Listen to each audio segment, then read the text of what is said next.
Today, the NASCAR Cup Series heads to the Poconos for round one of its doubleheader weekend. Pocono, where the mountains and the trees stand tall, but not as tall as the sport did last Monday at Talladega. It was an emotional ride, a ride where solidarity was on full display, and the sport stood behind one of its own. Emotion, support, speed, every single member of the NASCAR community standing tall with Bubba Wallace. And of course, the fans. Yes, you were back, and so are we. Hi, everyone. Welcome to this Pocono pre-race edition of NASCAR Race Hub presented by Coca-Cola. I am Shannon Spake. Jamie McMurray, Larry McReynolds are going to join me in just a moment. But certainly, the biggest story in the sport over the last week has been about driver Bubba Wallace and the noose a crew member found in his garage last Sunday. There's been a lot of information that's come out in the last few days. So let's rewind and remind you how we got to this point. A report was made that a noose was found in the garage stall of Bubba Wallace. We are angry and outraged and cannot state strongly enough how seriously we take this heinous act. All of NASCAR's drivers have rallied around Bubba Wallace. Together, they pushed that car from its starting grid all the way down to the head end of pit road. No one is white, black, brown, or yellow. They are all racers, and they are all our heroes. 19th different leader. It is Bubba Wallace. Sport is changing. All in all, we won today. The FBI has determined that Bubba Wallace was not the target of a hate crime. NASCAR releasing this photo taken in the garage stall of the 43 of Bubba Wallace. It was our responsibility to react and investigate, and that's exactly what we did. Bubba has done nothing but represent this sport with courage, class, and dignity. We all need to stand with him. I know I'm going to. Certainly a lot has happened over the past couple weeks, and we welcome Jamie McMurray and Larry McReynolds to the show. What a week it's been, right, Jamie? When we opened the show showing all of these positive signs from Talladega, but really the emotions have been a huge range. Yeah, I mean, it's so unfortunate the way things played out in Talladega, but I loved seeing not only the drivers, but all of the teams coming together and showing their support for Bubba. And look, I was sitting on my couch talking on the phone when the broadcast came on, and I told the guys on the phone, I'm like, I gotta go, because I'm like, I don't even know what I'm seeing right now. And when I think back to that, you know, we've had a lot of moments in NASCAR history, and that is an image that will live on for a long time. Yeah, I guess in such a short time, our sport had come so far in solidarity and unity and standing together. And I was so relieved earlier this week when what happened at Talladega in the garage area was not deemed as a hate crime against Bubba Wallace. But regardless of all that, I was so proud of our NASCAR community, what I saw on pit road before that race on Monday at Talladega. It just showed unity, and more than anything, family members caring for family members. It was a beautiful moment, and one that I and I'm sure everyone that covers this sport will never, ever forget. So the guy right in the center of all of this is, of course, Bubba Wallace. What a crazy few weeks it's been for Bubba, who joins us right now on the show. Bubba, I know you must be drained, so I really appreciate you taking a few minutes. And listen, I think we can all agree that when NASCAR released the photo on Thursday of the noose it found, it brought clarity to why they reacted the way that they did. For you, what's been the most emotional part of this past week? Clarity to some, not clarity to all, that's for sure. This week's been a hell of a week. Good morning to you guys. It's been the last couple weeks have been obviously thrown through the ringer and just going through everything and talking about everything, and just I think Mother Nature's here again this weekend, so I'm just ready to climb in a car and go. So, Bubba, first and foremost, I just want to personally thank you for being the ambassador for many things, but more than anything, the ambassador that you've been for NASCAR here of late. You know, Bubba, over the last month or so, you and the 43 team, you guys have had some solid runs. With so many distractions outside of that race car, how have you balanced out handling that, but focusing on getting behind that wheel and driving that race car? That's honestly, Larry Mack, I don't really know. I think I look forward to those moments of going out there and competing and knowing that we still gotta run good. We still got a good shot at the points. You know, from back in the day, I'm not a points racer. Every time I talk about points, we jinxed ourselves at the summer shootout. So, you know, for me, I look at those moments. Restarts are kind of our statistically our best move. So I'm just excited to fire off and pick off some shots. We're starting 23rd. Our draws haven't been very good. Need to talk to my guys about that. Put a little adjustment in there, but all in all, I think just the competitive side gets me fired up. It allows me to flip that switch off. If you see Richard Petty standing next to me last week, kind of touching the back of my head, and a lot of people were like wondering what he was doing. He told me it's time to flip off that switch now. So turn off our switch and our brains just go, we're good. Hey, Bubba, we talked to you a few weeks ago about the performance of your team and how you guys have gotten better this year. And you said you thought the addition of Jerry Baxter had played a big role in that. Also, the new Camaro body. You just mentioned that you thought one of your strengths was restarts. What do you think is your guys' biggest weakness right now? I think right now is the last couple races. Where were we at? We were at Talladega last, so we'll throw that one out. I feel like once we get down to the last pit stop or last two pit stops, I don't do a good enough job of telling Jerry what I need. And then Jerry's also still learning, you know, these races are super long. The track is constantly changing. And I'm just not vocal enough on what I need to really get us over that edge. Homestead was a decent example. We did get one more caution to get us over that hump that we were looking for, and that provided some progress for us. But I look back at Atlanta, where I told him, you know, car's a little tight, and I wasn't telling him like, I think the track's getting tighter too. We need to double adjust. And so I think that's probably our biggest weakness right now. He texted me yesterday. I think it was yesterday while I was on an interview with Sirius, and he was like, dude, do not run through the middle on restarts here in Pocono. And I'm like, all right, got it. I'll go top of 4 wide if we have to. Bubba, one thing that I've taken away from a lot of the interviews that you've done is that you said many times that you're not going to stop smiling. We're smiling with you, my friend. I think that's such a great example for everybody to hear you say that over and over again. Yeah, for sure. You know, through the darkest of darks, there's always light, and I pay attention. I try to focus on that light. You know, maybe sometimes I don't see it, but I know it's there.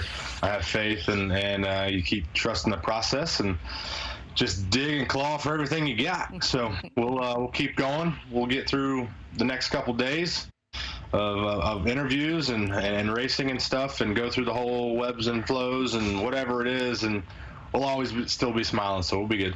Thank you so much for joining us today. Good luck out there this weekend. Absolutely. Appreciate it.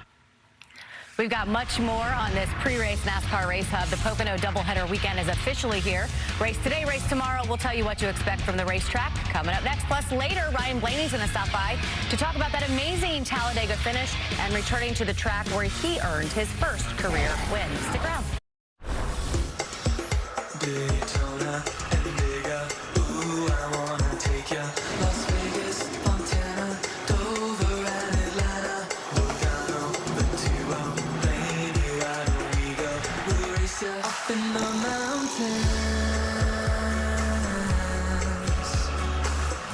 There's a place called Pocono. That's where you wanna go and try to win it all. Down in Daytona and Vega, ooh, I wanna take you to Las Vegas, Montana, Dover and Atlanta, Pocono, the 2-0, Blaney, wanna race it down to Pocono. First real fast because this goes on slow. That's where we wanna go. This is Pocono. That little ditty written by our friend Jeremy Manell. We had to return. Jeremy not in the studio or in the control room with us, but certainly we are thinking about him. And Jamie, when the 2020 schedule came out last year, this one stood out because of the attempt at the double duty. Why are you laughing? Because people are furious right now because they're singing Beach Boys the rest of the day. They did it last year, too. Yeah. They did. We'll be singing it the rest of the day.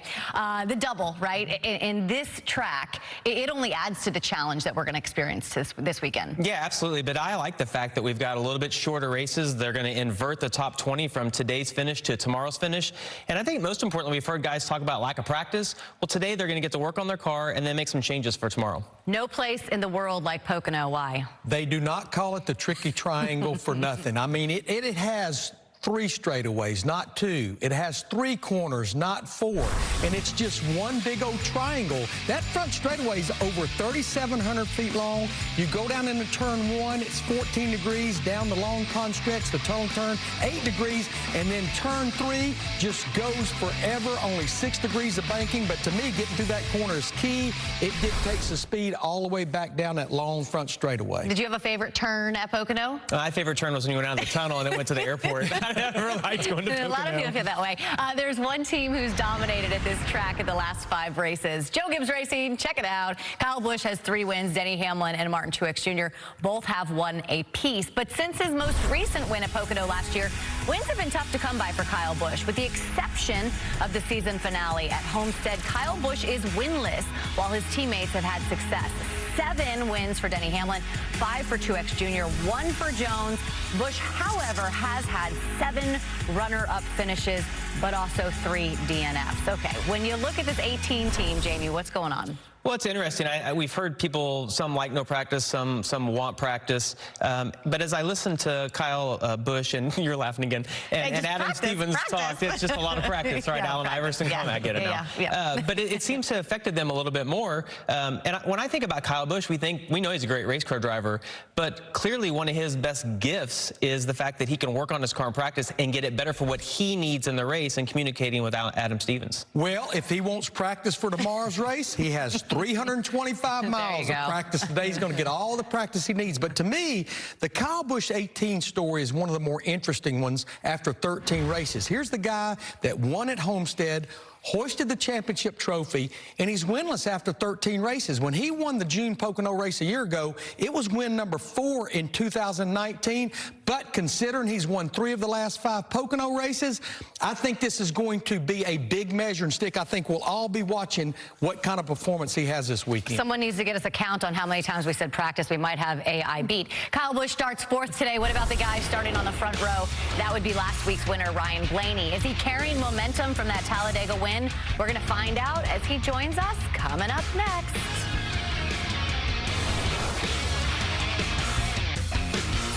When it comes to speed, I'm an adrenaline junkie. This is where you tell physics to take a back seat. You live on the edge and never hold back. For the ultimate in-home NASCAR experience, Xfinity X5 delivers the speed you need. And don't miss all the NASCAR action on FS1.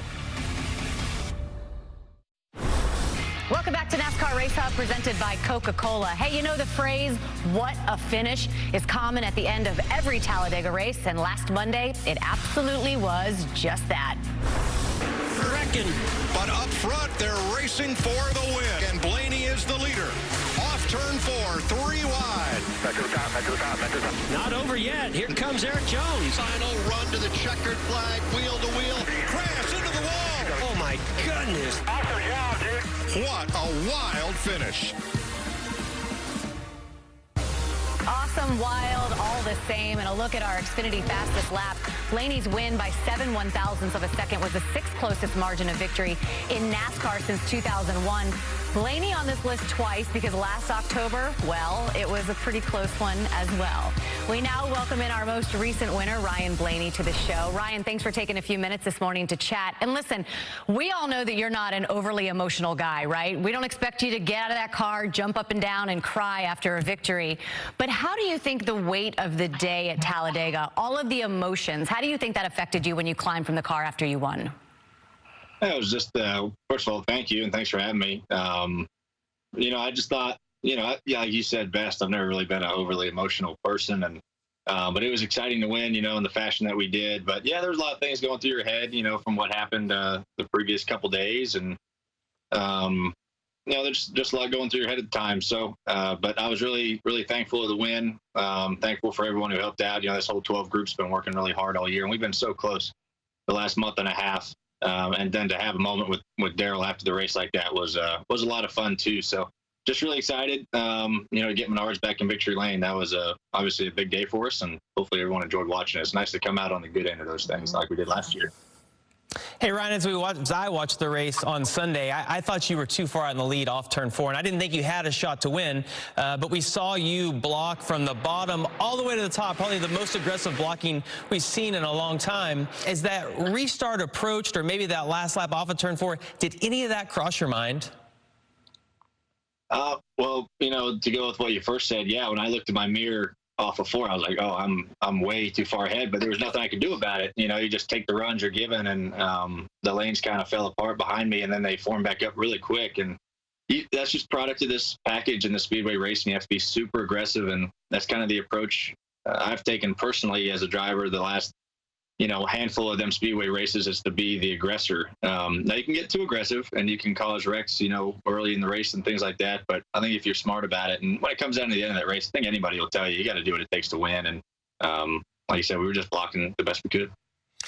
Ryan, you had some unknowns coming into this year. Where was Team Penske going to be? You have a new crew chief in Todd Gordon, but I look at the last 7 races. You had speed in that 12 car. You could have won all 7 races. If you were totally honest, has the speed been even maybe beyond your expectations headed into this year? Well, it's been, you know, a lot of fun to work with Todd and that whole group. You know, that's a whole group of guys that I've never really worked with before. And now, you know, with having 4 races at the beginning of the year with practice and a normal weekend, then we have our big break with the virus, and now coming back, just going out there and racing. I wasn't really sure how it was going to go, right? With new people, you need to learn them. But has it surprised me at all, the speed? I wouldn't say surprised me. I'm really just happy with the consistency we've had. Overall, you know, as a whole Team Penske, I thought all our cars have had pretty good speed since we've come back. That's just hard work. Everyone working from home, but still communicating with each other on what we need to do to get better. So I'm just happy with the speed and running up front, and hopefully we can keep it going. You know, other teams are obviously trying to find things, and we just have to keep doing the same. Hey, well, good luck trying to get back-to-back wins out there today, Ryan. All right. Well, thank you guys for having me. Appreciate it. Thank you. As we head to break, a look at our top 10 starting cars today, along with our Pizza Hut countdown clock. We are just under 28 minutes to the green flag. More Hub in just a minute.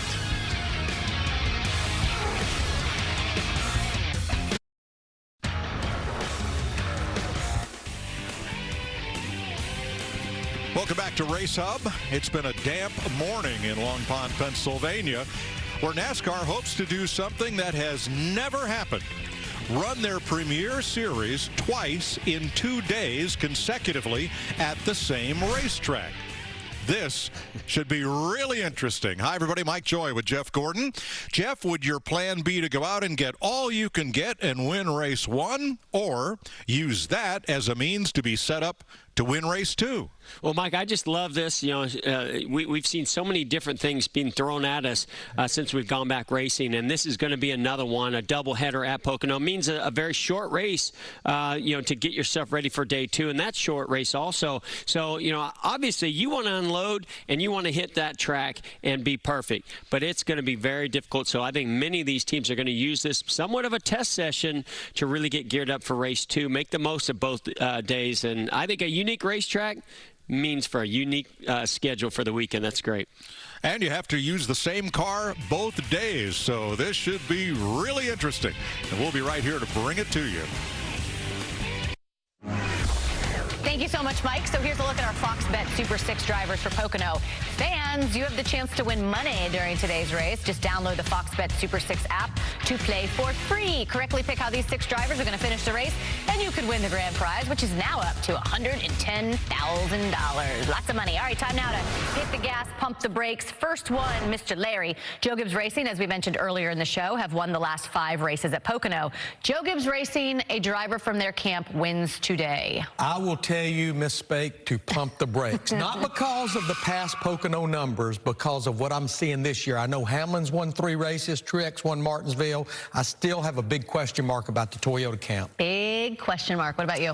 Yeah, I'm going to hit the gas here, and for the reason that you said, they have won the last 5 races. And I just think the fact that we aren't going to have practice today, that plays in their favor. It's a really unique track. Last weekend, we had our 8th different winner of the season, half the playoff field set with those guys getting in. We have a new winner to add their name to that list today. I'm optimistic today. I am going to hit the gas as well. I think when you look at the guys that haven't won, Kyle Busch is on that list. He's won 3 of the last 5 Pocono races. Kurt Busch hasn't won yet this year. He's won 3. 3 Pocono races, and Matt Kenseth's in the field, so 2015 winner. I am once again going to pump the brakes. I just think the 8 guys that have won this year, they're winning for a reason. They've got this deal figured out, running races without practice. I would not be able to be in the car with these guys. I'd be going forward and stopping. Going forward, stopping. All right, take a look at this. This is video Denny Hamlin posted with Hendrick Motorsports owner Rick Hendrick on Lake Norman here in Charlotte. Hendrick is 70 years old, and check this out. Why do you got to call his age out, Shannon? Because I love this. When I'm 70 years old, maybe be going 115 in a boat on Lake Norman. So, fellas, what do you think? Hit the gas or pump the brakes. You'd get in a car with a boat with Rick Hendrick. From my standpoint, stomp the brake pedal. I'm not going 150 miles per hour in nothing with anybody. I don't care if Pope Francis is driving that thing. I am not doing it. I might do it with the Pope. But other than that, no, I would not do it. I don't care how old you are. I just... Look, my question here, though, is why is Denny in a boat with Rick Hendrick? Like, I think that's the real... Maybe that could be next week. Hit the gas, pump the brakes. We could talk about that. All right, time now for our race picks. Jamie, who do you have? I'm taking Kyle Busch. I just said he won 3 of the last 5. He hasn't won yet this year, and I think he's our guy today. I'm going to keep riding this fast Mustang. Ryan Blaney is going to get his 2nd consecutive win. Ride, Sally, ride. Yeah, that's who you're going with, huh? That's it, Ryan. Not Mr. H. We could put Mr. H out there. He might be able to win with how fast he was going in the car. Sally's better go faster than 150 miles per hour. Rick Hendrick actually ran some Cup races. He actually ran the old road course at Riverside a number of years ago. There's your McNugget for the day, ladies and gentlemen. My pick is Denny Hamlin. 5 career wins at Pocono, so I think he's going to get it done out there at the Tricky Triangle today. I know you're heading to the booth to call the race with the guys. We forget to mention that. I've got some serious work to do with strategy today. It's going to be all over the place. Yes, he's going to be riding and racing and riding and racing. Fun track with strategy, I agree. What's that? That's a fun track for strategy. We'll see guys break up the stages. Some guys stay out when they others pit. So good race for strategy. You'll be busy in there, Mr. Larry McReynolds. I'm always busy. I'm a busy man. And of course, you'll be with Jeff Gordon and Mike Joy. They'll be on the other side of the break. It's our first race of the Pocono doubleheader, and it is starting after the break. Have a great race, everyone. Thanks for being here.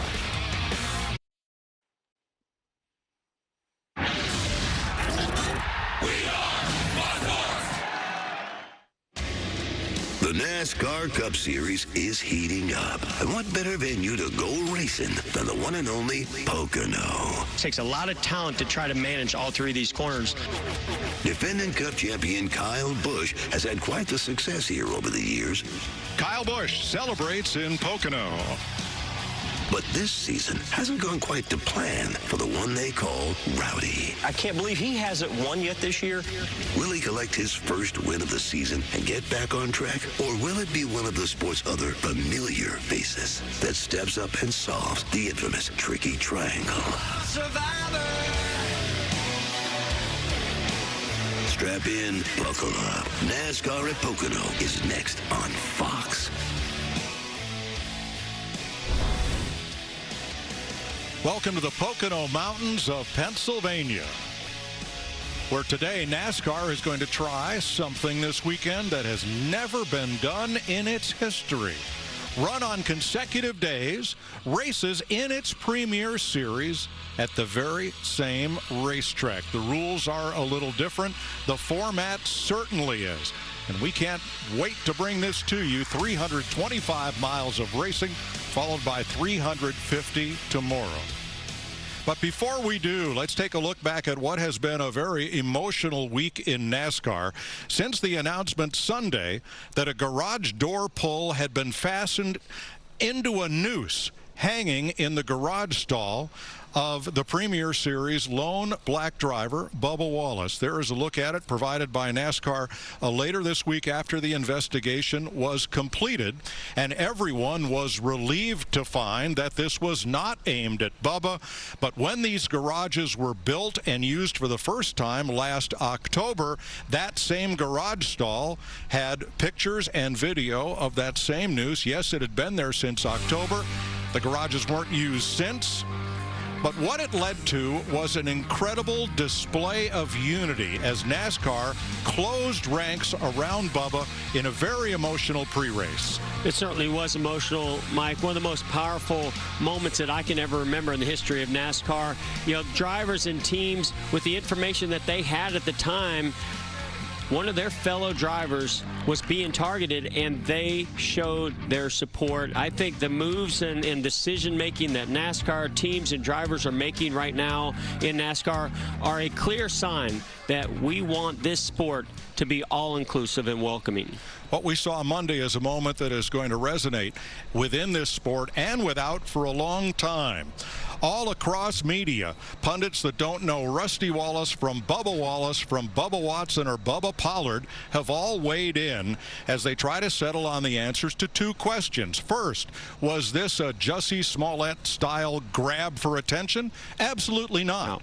The drivers are not even allowed in the garage area during the pandemic. Wallace never saw the noose, only was told about it, so no. And secondly, did NASCAR overreact? Well, if that noose had been spotted last October, somebody would have shook their head and either just unraveled it or cut it down.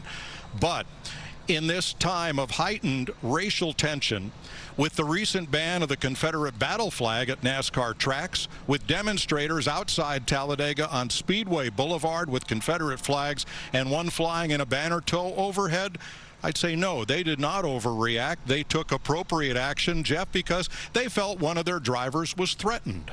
Yeah, I mean, it's certainly understandable to overreact in this type of a situation. You know, I think even President Steve Phelps said, you know, if they could have maybe put alleged act targeted towards Bubba, maybe that would have, you know, changed the way that the public viewed it. But otherwise, Mike, I don't see how they could have possibly handled this any different. I agree, Jeff.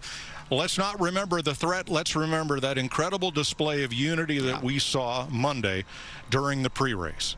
And with that, let's turn the page to Pocono. And I think when this schedule was announced, no one knew that we'd be in the pandemic and in a situation where there was no practice and no qualifying. So whose lap does this fall right into? I would say Kyle Busch's, because if there's one driver that has missed the chance at practice, it's Kyle.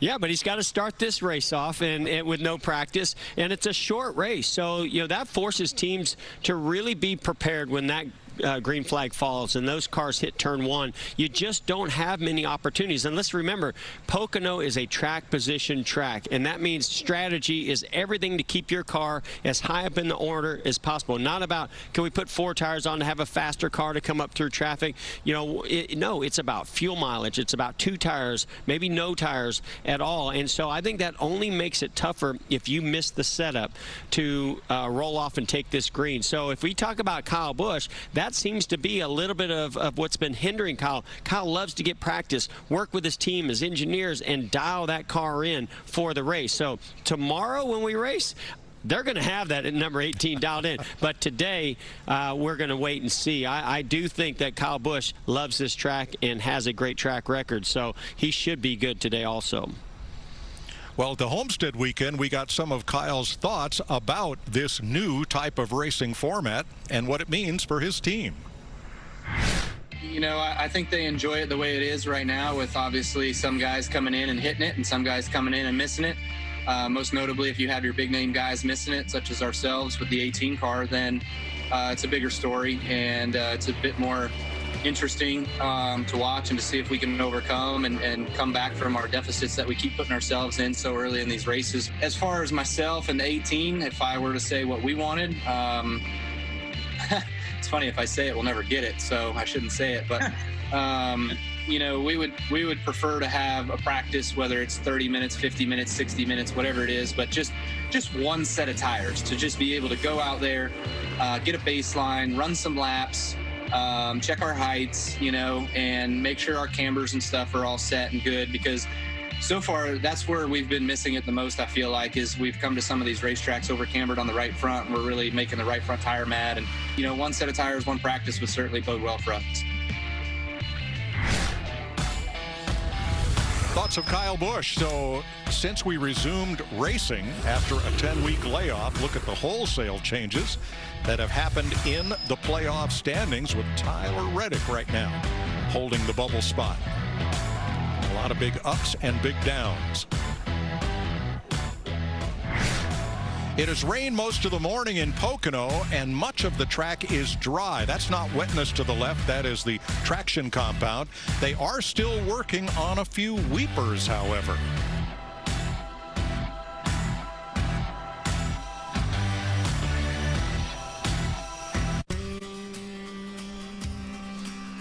You're looking at Pocono Raceway. That's a long pond off in the distance in the upper right. Most of the track is dry, but there are weepers in turn number 2, the tunnel turn, and that is a tough part of the racetrack. That's where the track crew you see on the far left is working right now. Our favorite thing about these race weekends is when they edit Radioactive and we get all the great driver, crew chief, and spotter sound. So in a brand new show, we put together a radioactive history of Talladega. Enjoy that, please, while track drying continues.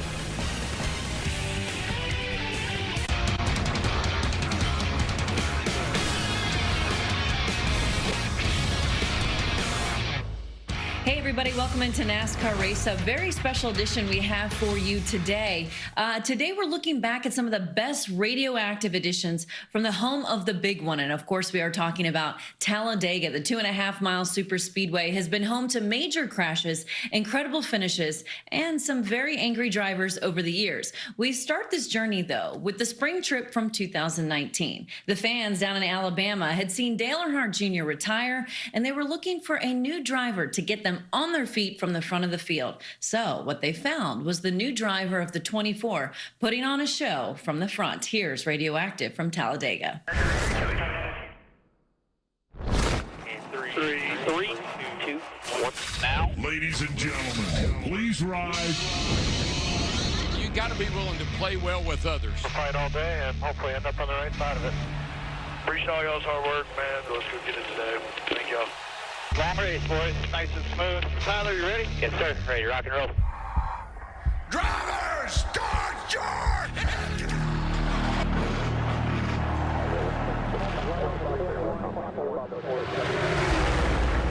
Am I going to get a raise for this? No, you're doing your job. I know I'm doing it so good. Holy, that's all Bubba's going to get wrecked right there. We're doing a lot of lock and bumpers. It's making me nervous. Bottom 43. Stay up, stay up. We're wrecking, boys. Holy, talk to me. Oh, it's done. Gotta be kidding me. 43 dove down right there. He was trying to get in a hole that wasn't there, and he got touched and went up into you. Damn it! How did I know that dumb be there? Somebody hit me in the ass. Fucking out. Cut! We're done. We just got hit in the ass. I've seen it coming for 3 damn laps. I'm just he was getting shoved like crazy. Not wrecking me. Rebel, Jimmy Johnson into the outside wall. A piece of debris or something and freaking blew the right front tire. Leave the 41 hanging. I'm all about it. He's hung every blue over from the beginning of this race. He hung me. He's done. Stage winner. Woo! Let's go, baby! Can't babysit teammates anymore. I can't do it. How the hell did we have 3 teammates in a row and we couldn't charge through there? I don't know if you're seeing it on TV, but hell, the teammates are about wrecking each other. Fingers are everything. Hell, that 32 to just give me a little bit of room. I'm swatting plows up here. 38 left down. Yeah, he's just kind of an idiot. I'm a green checker. Chase Elliott will see the green checkered flag. Car's fine, out front. I mean, no issues. Stage 3, under the green. Comes 18, I watched 18. I need something more than watch. Forward, man. All forward. They won't get out of it all way. Inside corner, you're clear. You're clear. 2 is all by himself. You're clear. Tell me if the 2's clear. Not if I'm clear. 5, 4, 3, 2. Pit it, pit it, pit it, pit it, pit it. Brad Keselowski slid into his stall backwards. 2 tires, 2 tires. Sorry about that. Obvious. Let's just roll here. Don't worry about it right now. Come on, come on, come on. He's on our box. Move, move, move, move, move. You got the 20 behind you. You got to go 38. What a dumbass. Can't just stop at someone else's box. They're getting real racy. Part of me tells me I want to get up there, but part of me tells me I think there's going to be a wreck. You're going to wreck. My heart rate's 130 right now. It's making me sweat. Ken's trying to split the middle here. Don't let him do that. Middle's open for a second here. Wrecking right here. Down, down, down, down. Wrecking, wrecking, wrecking. Trouble! Chris Buescher's in! Up and into the air! All good there, bud? Yeah. Busted, you good? Yeah, I'm good. Sorry. That was like the safe offender there. Why's the window net down? I had to get the smoke out. I couldn't see nothing. 37, just did a bad push there. My bad. He blocked my run, so I tried to just skip my shot. You good there? Yeah, I'm fine. Turn this. Okay, red flag is out. Hot as in here. Bringing bottles of water to you out there? Delivery right to the car. Must be nice. Should have stopped on pit road. Now I gotta pee. Do it. You'll be taking that thing out yourself. Well, I got the only team in the garage that the crew chief be the guy cleaning it out for me. I like the sound of that. Green with 4 laps to go. They are slicing and dicing. Pushing in, pushing in, pushing in. Yeah, perfect. Thank you. There we go. Cut 2 friends in line with you. Still from the restart. The blocks aren't very cool, but all right. I don't think anybody can trust anybody. We officially made 0 friends other than bow ties. Definitely not over. You know, tires down. 12 wrecked. Coming white flag. Coming to the white. What happened? Pounds the wall. No caution. Got a tire down. Do not unbuckle. Stay low, stay low. Wrecking outside you. Wrecking here. Somebody wipe us out. Wrecking. They're spinning in the back. Larson, William Marvin, David Reagan careening out of control. Got one flipping on the backstretch. Ah, dang. Boy, who is that? I couldn't tell. 42, the 81, the 24. Caution's out. Caution's out. Why? Is it wrecked at the start finish? Yeah, but it's been there a half a lap. Then they wrecked off a 2. Yeah, it won't turn for... Sorry, guys. It's not your fault, man. It's crazy here. Kyle, talk to me, okay? Oh. Yellow flag, checkered flag in the air. Good job, fellas. Should be us there. We get it. Checkered flag, race winner. Yeah, buddy. This is Earnhardt country, but today it might just be Elliott country. Yeah, baby, yeah. Awesome job, guys. Thank you. Great job. Proud of you. Great effort, guys. Thank you so much. That's what we needed. Needed this one bad. You can be sure that that siren down in Dawsonville was wailing away as Chase Elliott got first win of the season. And as Jeff Gordon said, the crowd had turned into Elliott country, but they will never forget about their once favorite Dale Jr. So let's talk about one of the all-time greats at Talladega, Dale Earnhardt Jr. His 6 wins at Dega are second only to his father's 10 in Alabama. 967 laps led in Talladega is third behind senior and Buddy Baker. In 35 races there, he led laps in all but 5 of them. And at one point, while at DEI, Jr. had a streak of 7 races inside the top 2, including 5 wins. The last of Junior's 6 wins, well, that came back in 2015, and Radioactive looked quite a bit different back then. Enjoy. NASCAR's longest and biggest track. It's the Talladega Superspeedway. It looks fast. So, that's a good thing, right? Good luck. I'm rooting for you. All right, let's see what we can do for you. I keep hearing about speed. I keep hearing about danger. Cars racing 3 wide. My goodness, this place is full of conflicts. Great crowd here today. That's awesome. Great weather. Appreciate another good race car this weekend. We'll do our best to keep it out of trouble. 43 engines coming to life for the 92nd time at the Talladega Superspeedway. Just have some fun. It's a special place. Been sitting around all day weekend ready to get this going. Thank everybody for letting me drive. It's a great feeling to be out here. Time to go to work. Whatever we got to overcome, we'll do it. Good form. You guys look real good in that pit stall. We come here not expecting the big one. We know we will have the big one. Here we go. Pace cars off. Be ready. Green, green, green. Green, green flag, green flag. 31 backing us all the way up. What you that for? We're screwed. Might as well just go to the back. I go to the bottom and they all just go around. Nobody follows me. Where is the help? Wonder when they're going to start wadding those things up. They're almost wrecking each other. Hang on to her. We just blew up. Brian Scott's car spins, and he's gathered up now by Michael Waldron. Well, that sucks. I kept my car going straight. Just turned right in front of me. Trouble on pit road at Ryan Newman's pit. Bring a fuel guy down here's on fire on the 31. On the 31, Timmy? He's all right. It looks like everybody's okay, but the fuel can was burning a little bit. Yeah, I think the 6 is holding up his bottom lane. 6 is out of control, huh? Trouble back straightaway, guys. Car around. The number of cars. Like half the field piled up. I swear that 6 car, every time I'm around him, you never know which way he's going to go. Got a little bit of right front damage, guys. The hood's knocked up. Steering wheel's to the left. Got 4 flats for sure. I'm done. I'm not driving it anymore. I got it pretty good, but I don't know. You might be able to fix it. Sorry about that, guys. We're done for the day. Trevor Bain, go figure. You okay, bud? I'm fine. My feelings are hurt. We had a fast race car.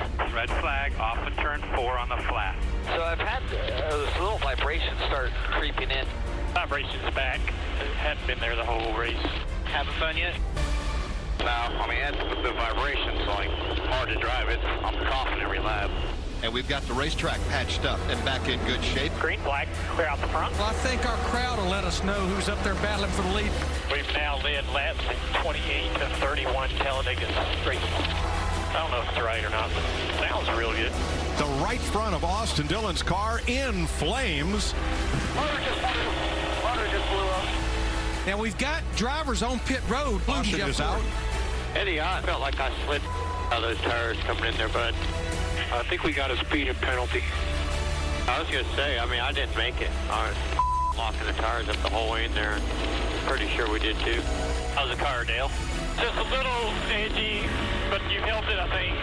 Coming to green with 26 laps to run. Ready? Come on. The Pied Piper of Talladega Superspeedway, Dale Earnhardt Jr.'s got a car length on the rest of the field in 3. 272, climbing real slow. Careful, you do have debris on the grill. You'll be fine. As long as it doesn't hurt the power too bad, I wouldn't even look at the gauges. Turn your AC off, and you have a lot of trash on this grill, and you start to run hot. Engines, dude, are unreal. All but a sold-out house here at the Talladega Superspeedway, and there's not anybody sitting down. White flag. You gotta use a lane off the gasket, break the bottom if you need it. You watch them in your mirror there. There you go. We do have a wreck in your mirror there. Big wreck. Keep coming, no caution. 13 just dumped you. Nice if those guys would lift off of the throttle and kill somebody like that. Green! Come on, boys! Bring it to the house! Coming to the checker here, buddy. Protect the bottom here, you got it. We're gonna do it. Dale Earnhardt Jr. Checkered flag at Talladega. Great job. Good job, guys. Oh, celebrate. Taking the bar off. 6th Talladega win for Junior. Ties Jeff Gordon for 2nd all-time and most by active drivers. He's the 8th different driver to win a Sprint Cup race in 2015. We're in the chase. That win in 2015 would be Dale's last at the racetrack. He would come close again that fall, but ultimately fall second to Joey Logano. Don't worry, that look back, it's coming up later in our show. Coming up next, we have even more Dale Jr. for you. This time, it's his final time strapping in at Talladega. It's real close. Talladaga's giving me one last thrill.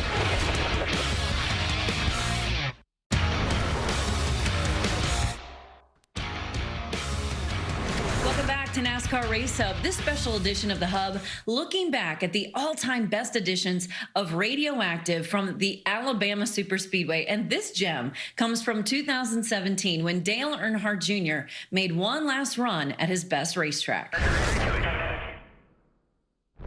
Good afternoon, everybody, from beautiful, sunny Talladega Superspeedway. Bottom line, survive it. That means no excuses, no mistakes, no need to complicate it. It's Talladega. We got one heck of a crowd here today. Take a look at that crowd. People ready today. Both stands are packed.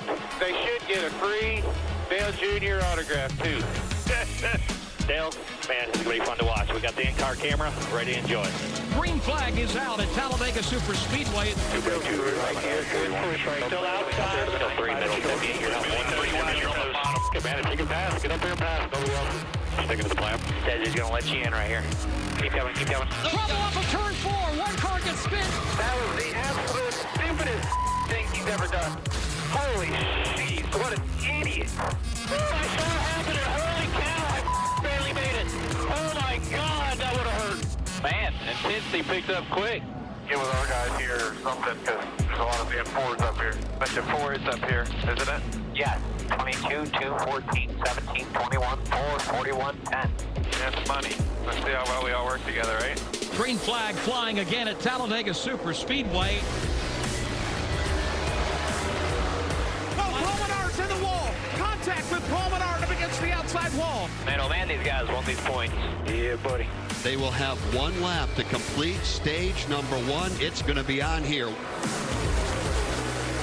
It is Brad Keselowski showing the way as Brad is going to win stage 1. Okay, well, that worked out well. MGD here, MGD. MGD on the pickle. Show 20 now, P20. Give me a prize to win deuces, thumbs up. 3, 2, 1. Green is in the air. We are underway. Just the 20 inside there, 4 wide in our mirror, 2 back. To the bottom, we're going to pit here soon. We're working on it. And they touch. They side. They're slowing down. Looks like they're just slowing down to make a pit road entrance. No, he was faking pit. Go, go, go. Go, go, go. Go, go, go. Clear behind him if you wanted it. He's all by himself there. One back bottom, half bottom. Perfect. Ryan Blaney brings the Wood brothers to the line, scoring the stage win. There is a definite issue for Brad Keselowski. The team cannot hear Brad talk on the radio. Brad is talking on 2. Paul, Brad is trying to talk on 2. Brad, do you hear me? Green flag, green flag, green flag. Green, green. Green flag, green flag. Tight, tight, tight, tight. Off you behind you. All your toes, man. They're squeezing each other pretty hard up there. 21's going to wreck the whole field here. Just be smart. Keep in mind, we don't want to get stuck in this bottom too long here.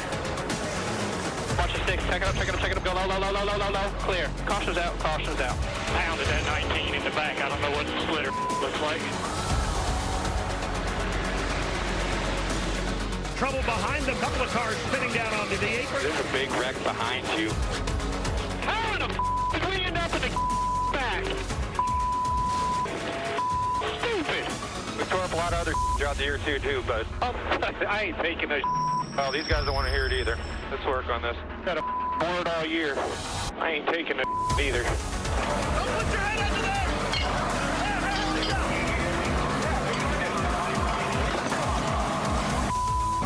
You will fix the antenna, and we have time. We'll put tires on it. Video 1 check. Copy. Sounds good. Oh, it's time to go to work here.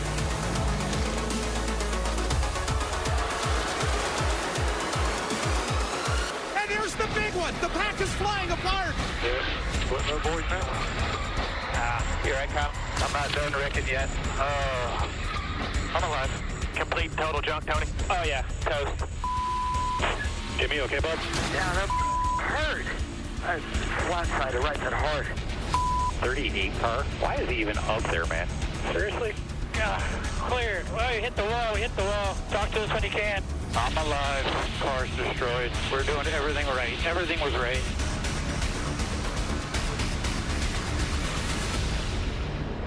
Ready. Green, green, green, green. Rolling great. Blaney's in the wall. Logano is in the wall. Hey, rolling. Crap. Got wrecked. I rolled to you here. We didn't touch him. It's real close. Old Dega's giving me one last drill. This stuff here will make you age fast. Yeah, for sure. Green flag back in the air. 8 laps to go. 24 trying to push to the middle. Stay low, low, low. Apron, apron, apron, apron. Elliott taps Daniel Suarez. They're in a spin. All right, hold it up there. Hold it up there. Yellow's out. And 24. Get to the minute. Hold it. Wasn't there. Come on, come on, come on, come on. Caution's out. Good job. Good forward. Never going to end. Green flag is displayed on the brake. 2 back, top number 2. 2 back, top number 2. Newman by a car length. Keselowski's going for the lead. But here comes Ryan Newman down on the bottom side, and they are dead even, headed to the tri-oval. Come outside, outside, outside. Come up.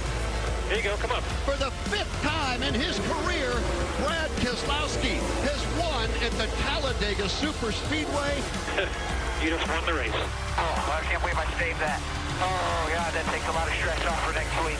4 drivers below the cut line as we head to an elimination race. Going to be an interesting one when we pack up and move on and head to Kansas.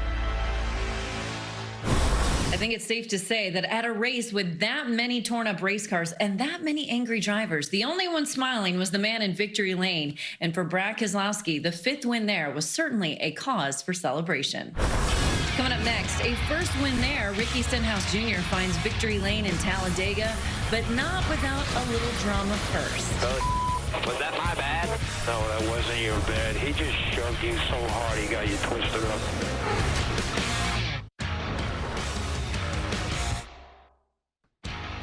Welcome back to NASCAR Race Hub. In 2017, Ricky Stenhouse Jr. was still looking for his first win at NASCAR's highest level, and in Alabama, he found it. Here's Radioactive. How about it, gentlemen? Talladega. Tell you what, this place is packed today. I know it. I saw that. Looks great. Party crowd. Different kind of horsepower. It's NASCAR's lengthiest, largest track.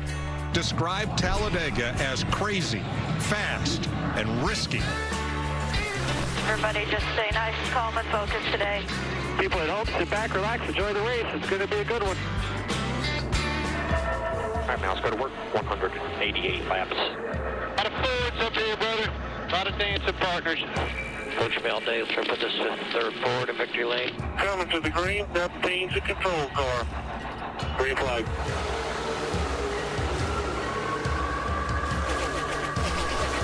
Piece of trash on my grill. I got it off, but we just got to watch out for that today, too. We'll have trash on the grill. It gets to a point we got to clean it. We can do it with the 2 or the 4. Stenhouse is trapped in the middle now and dropping back. Didn't know what the hell 17 was doing. Neither did I, buddy. I had no clue there. I think he had stuff on his grill. That's the case. They just need to communicate if he needs back in. You know how to lead a race properly, dumbass. That was close to being big. Up front, it's Keselowski. There's a ton of debris out here. I'm looking out the window trying to dodge all this garbage. 4-5 pretty good. That portion up in the closed pit road, 2 to go. Where will that put us if I close the gap? Couple seconds ahead of them, but it's risky. You ready? Denny Hamlin will be one driver who comes to pit road. This stage ends, where's he going to be? Up front. Up front. Get ready, Holly. Get ready, Holly. Nice and smooth here, nice and smooth. Keep digging, stand by, all right. Brad Keselowski will get the green and white checkers ahead of Ricky Stenhouse. Good job, everybody. Temps are good. If you want to wipe the grill, that's a good idea. So Denny Hamlin will lead the field back to the restart. You are the leader. Green, green. Tell those 95 to hold it right on the damn yellow line. Out here. Tell to put it on the yellow line. This is about the time all hell breaks loose. Side on your bumper. Say how I save that one. Lady. Tell the spotter uses head, driving like an ass. Tell 78 man about it. He's the one who comes down on us. If he does, I'm just going to turn his ass. And Denny Hamlin has won stage number 2. Strategy to try to get the track position for stage 2, and it's worked out for him. Green flag waves again at Talladega.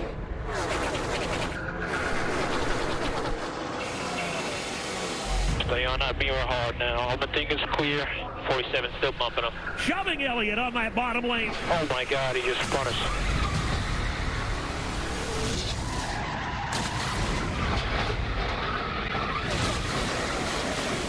They're wadding it up on the back straightaway. Chase Elliott up in the air. A.J. Allmendinger on his side. We're in it here, guys. A lot of damage. We're on the roof right here, guys. Check up, and go low. It's huge. Get low, low. Easy, wrecking bad. Crashing. Hell, I can tell you where to go. Back it down. Missed it by an inch. I didn't hit a thing. Did you slide a tire, JJ? No, sir. I was all over the loud pedal. Get out of there. I saw the 47 and the 24 route numbers in my mirror. Who'd you say hooked the 24? Ding-a-ling. Just had a couple turned upside down. Who was that? Chase was up in the air for a while. And was that my bad? No, that wasn't your bad. He just shoved you so hard he got you twisted up. You all right in there? They've told A.J. Allmendinger to stay strapped in the car because they are going to roll the car over before he's allowed to get out. Pretty sure I'd have seen him get out and walk to the ambulance. People flipping it. Just got me? Yeah, okay. Good. Got you now. I'm all right. It's chill. We're done. The 10 hit the hardest of anybody. Always hits hard here. Completely demolished. I just don't know how dirty it is at the bottom of the track. It's probably pretty dirty. I may have it just a little bit.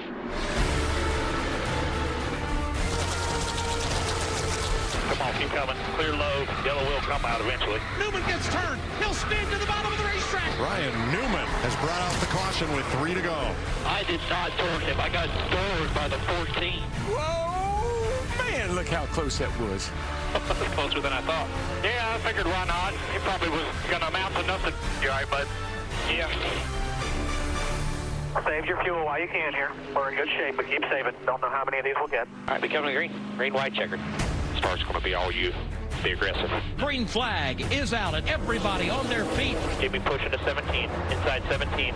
Locked together. Door to door. Help the 48 right here. White flag. One more. McMurray on Casey Kane. He's going to get to the rear bumper or go in the middle between Jimmy Johnson and Kyle Busch. one. That one's a dumbass. 18's getting wound up top lane. Here comes the 18. 3 wide. This is the finish these fans came and stayed for.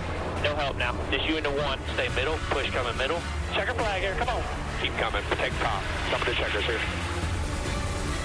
Stenhouse whips it. That's making a fifth third better, boys. All Booyah! Booyah! Good job there, spotter. Unbelievable. Unbelievable. Ricky got that one. Stenhouse got him one.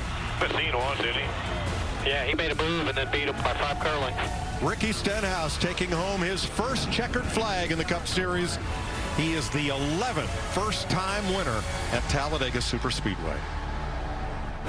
Well, you heard Mike Joyce say it. Talladega once again delivering a first-time winner and in spectacular fashion. Coming up next from Talladega, it's 2015, and Matt Kenseth is none too happy with Joey Logano. Tell that 22 I'm going to knock his ass out after the race. You tell him. Tell him to hide behind his daddy.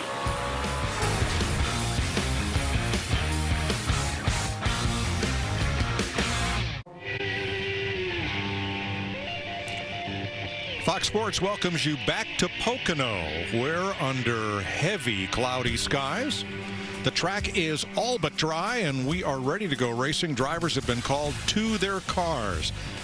They are still working out in turn number 2 for what we call weepers. After a heavy rain, groundwater can seep out of cracks in your driveway or the sidewalk, or in this case, the banking at turn number 2 of the racetrack.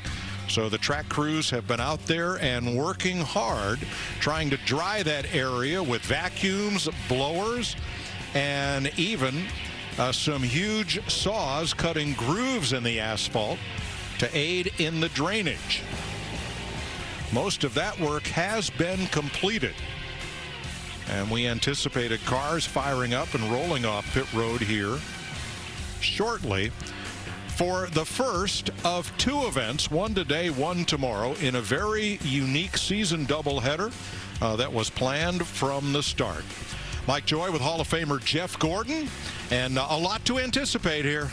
Yeah, there certainly is, Mike. I mean, to roll off into turn 1, knowing there's weepers, and as well, which can cause those cars to get, you know, a little bit out of control, lose some grip, but also no practice here at Pocono, and what those challenges are going to bring to these crew chiefs, engineers, and especially these drivers. You see the traction compound laid down above the low groove here, all the way around the racetrack. We'll see how that comes into play as well. For today's invocation, we welcome sports broadcaster and fitness coach, Nikki Noto Palmer. Let us pray. Father God, we come before you today as your children, as your sons, as your daughters. Father, and we're hurting. Father, we need empathy. We need healing. We need unification. Father, I pray for discernment and direction towards conversations and actions that need to be said or done. Father, I pray for those who have been directly impacted by COVID-19 and racial injustice. For those that might have fear of the unknown, God, that they can seek peace, that they can seek comfort in you, an ever-loving, steady Father. God, I pray for our leaders, our decision makers. I pray that they can lean into your wisdom and your truth for guidance. Father, thank you for being a steady, ever-loving Father who gives us grace and new mercies every day. Father, and thank you again just for a beautiful day like today where we can gather together for an event like this.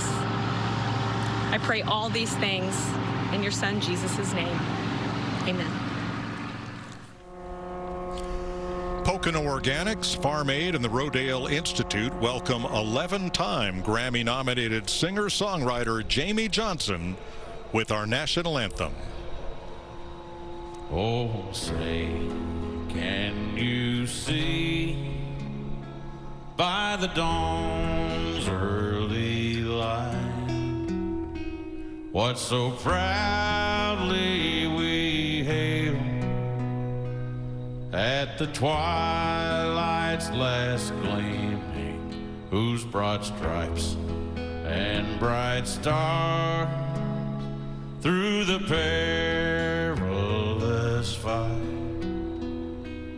or the ramparts we watched were so gallantly streaming, and the rockets' red glare, the bombs bursting in air, gave proof through the night that our flag was still there. Oh, say does that star-spangled banner yet wave o'er the land of the free and the home of the brave.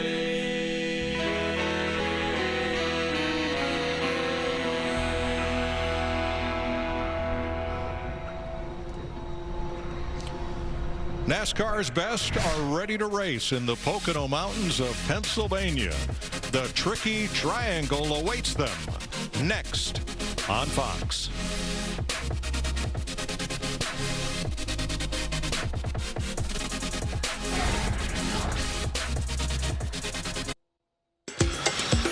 Daytona, Indigo, ooh, I wanna take ya. Las Vegas, Montana, Dover and Atlanta, Lugano, the 2-0, Plain, here we go. We'll race ya up in the mountains. There's a place called Pocono. That's where you wanna go and try to win it all. Down in Pocono, Antigua, ooh, I wanna take you to Las Vegas, Montana, Dover, and Atlanta, Lugano, the 2-0, Plain, you wanna race it down in Pocono. Colors real fast because this goes on slow. That's where we wanna go. This is Pocono. With apologies to the Beach Boys. Hey, we know a good song lyric when we steal one. I loved it. Let's go racing. At the most unique racetrack in all of NASCAR. What turn 4 indeed. Not the only track that has a catchy nickname.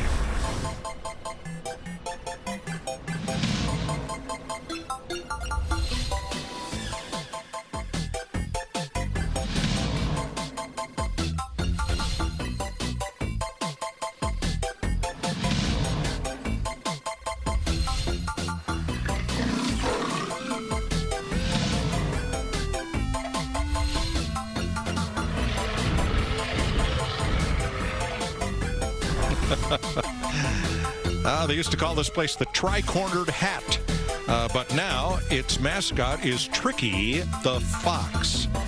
Now let's go to Matt Yoakum with Coca-Cola Racing family driver Denny Hamlin. Mike, on average, it takes 10 Pocono starts before a driver scores their first win here. Denny Hamlin blew that stat out of the water, winning in his first 2. Today, chasing win number 6. Denny, there's so many components making up doubleheader weekend. What's going to be the biggest challenge today? Getting all the race in. That'll be the biggest challenge. But, I mean, track position's always the biggest key here, is how to keep it. Restarts through pit lane cycles and whatnot is going to be difficult. So just making sure your strategy keeps you up front is the biggest problem. Well, those crew chiefs will be working overtime on those calculators. He rolls off from the 3rd position. Thanks, Matt. Now you can win some money today playing Fox Bet Super 6. Download the app and play for free. Jeff, it can't be this hard. You just correctly pick a finishing range of 6 drivers, and somebody can win or split up to $110,000 today. Well, you just got to do your homework and look at practice time. Wait a minute. There's no practice. All right. Well, tell you what. Help the folks at home. They still have time to get in and play. Give us some ones to watch. Well, you got to look at Denny Hamlin this season. He is having a great one in 2020 and is the active leader at Pocono with 5 wins, including a win the last time the Cup Series visited there. And how about the guy who is the hottest guy in the Cup Series right now, Ryan Blaney? This is a guy who won his very first race at this racetrack and is coming off that impressive win at Talladega. What about Kyle Busch? Hey, we're not seeing the Kyle Busch that we're used to so far in 2020, but Pocono could change all that. He's won 3 of the last 5 here at this racetrack. And Chase Elliott, top 10s in 5 of the last 6 Pocono races. This track will be a great test for that new Chevy Camaro, and I think Chase has been the best of those Chevy teams. And now from the upcoming action thriller, The Old Guard, premiering on Netflix next month, here are your Grand Marshals. Hello, NASCAR fans. I'm Charlize Theron. And I'm TT Lane, and you can check out our new action-packed movie, The Old Guard, on Netflix July 10th. But now it's time for some serious action on the track. Drivers, start your engines.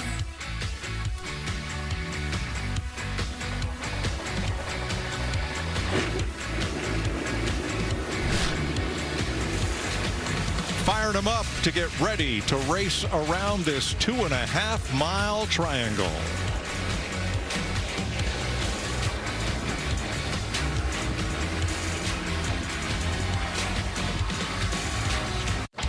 I am the future, and I am now. How about win at Daytona? I am a face you may not know, with a number you may not know. Ross Chastain back on Algar. But you will. Trust me, you will. I am going to make sure my name will be the one you'll remember forever. I am the NASCAR Xfinity Series. I am NASCAR. NASCAR invades the Pocono Mountains. This track is so unique and so different. Baby, I'm hot, light up a prodigal sun. Big up Battolini, Mini, Money, Mo, and Flower. You're the chosen one. Such a tough, challenging racetrack. The most unique track in the world. It is a triangle. What a weird race. Nice job. You're the man.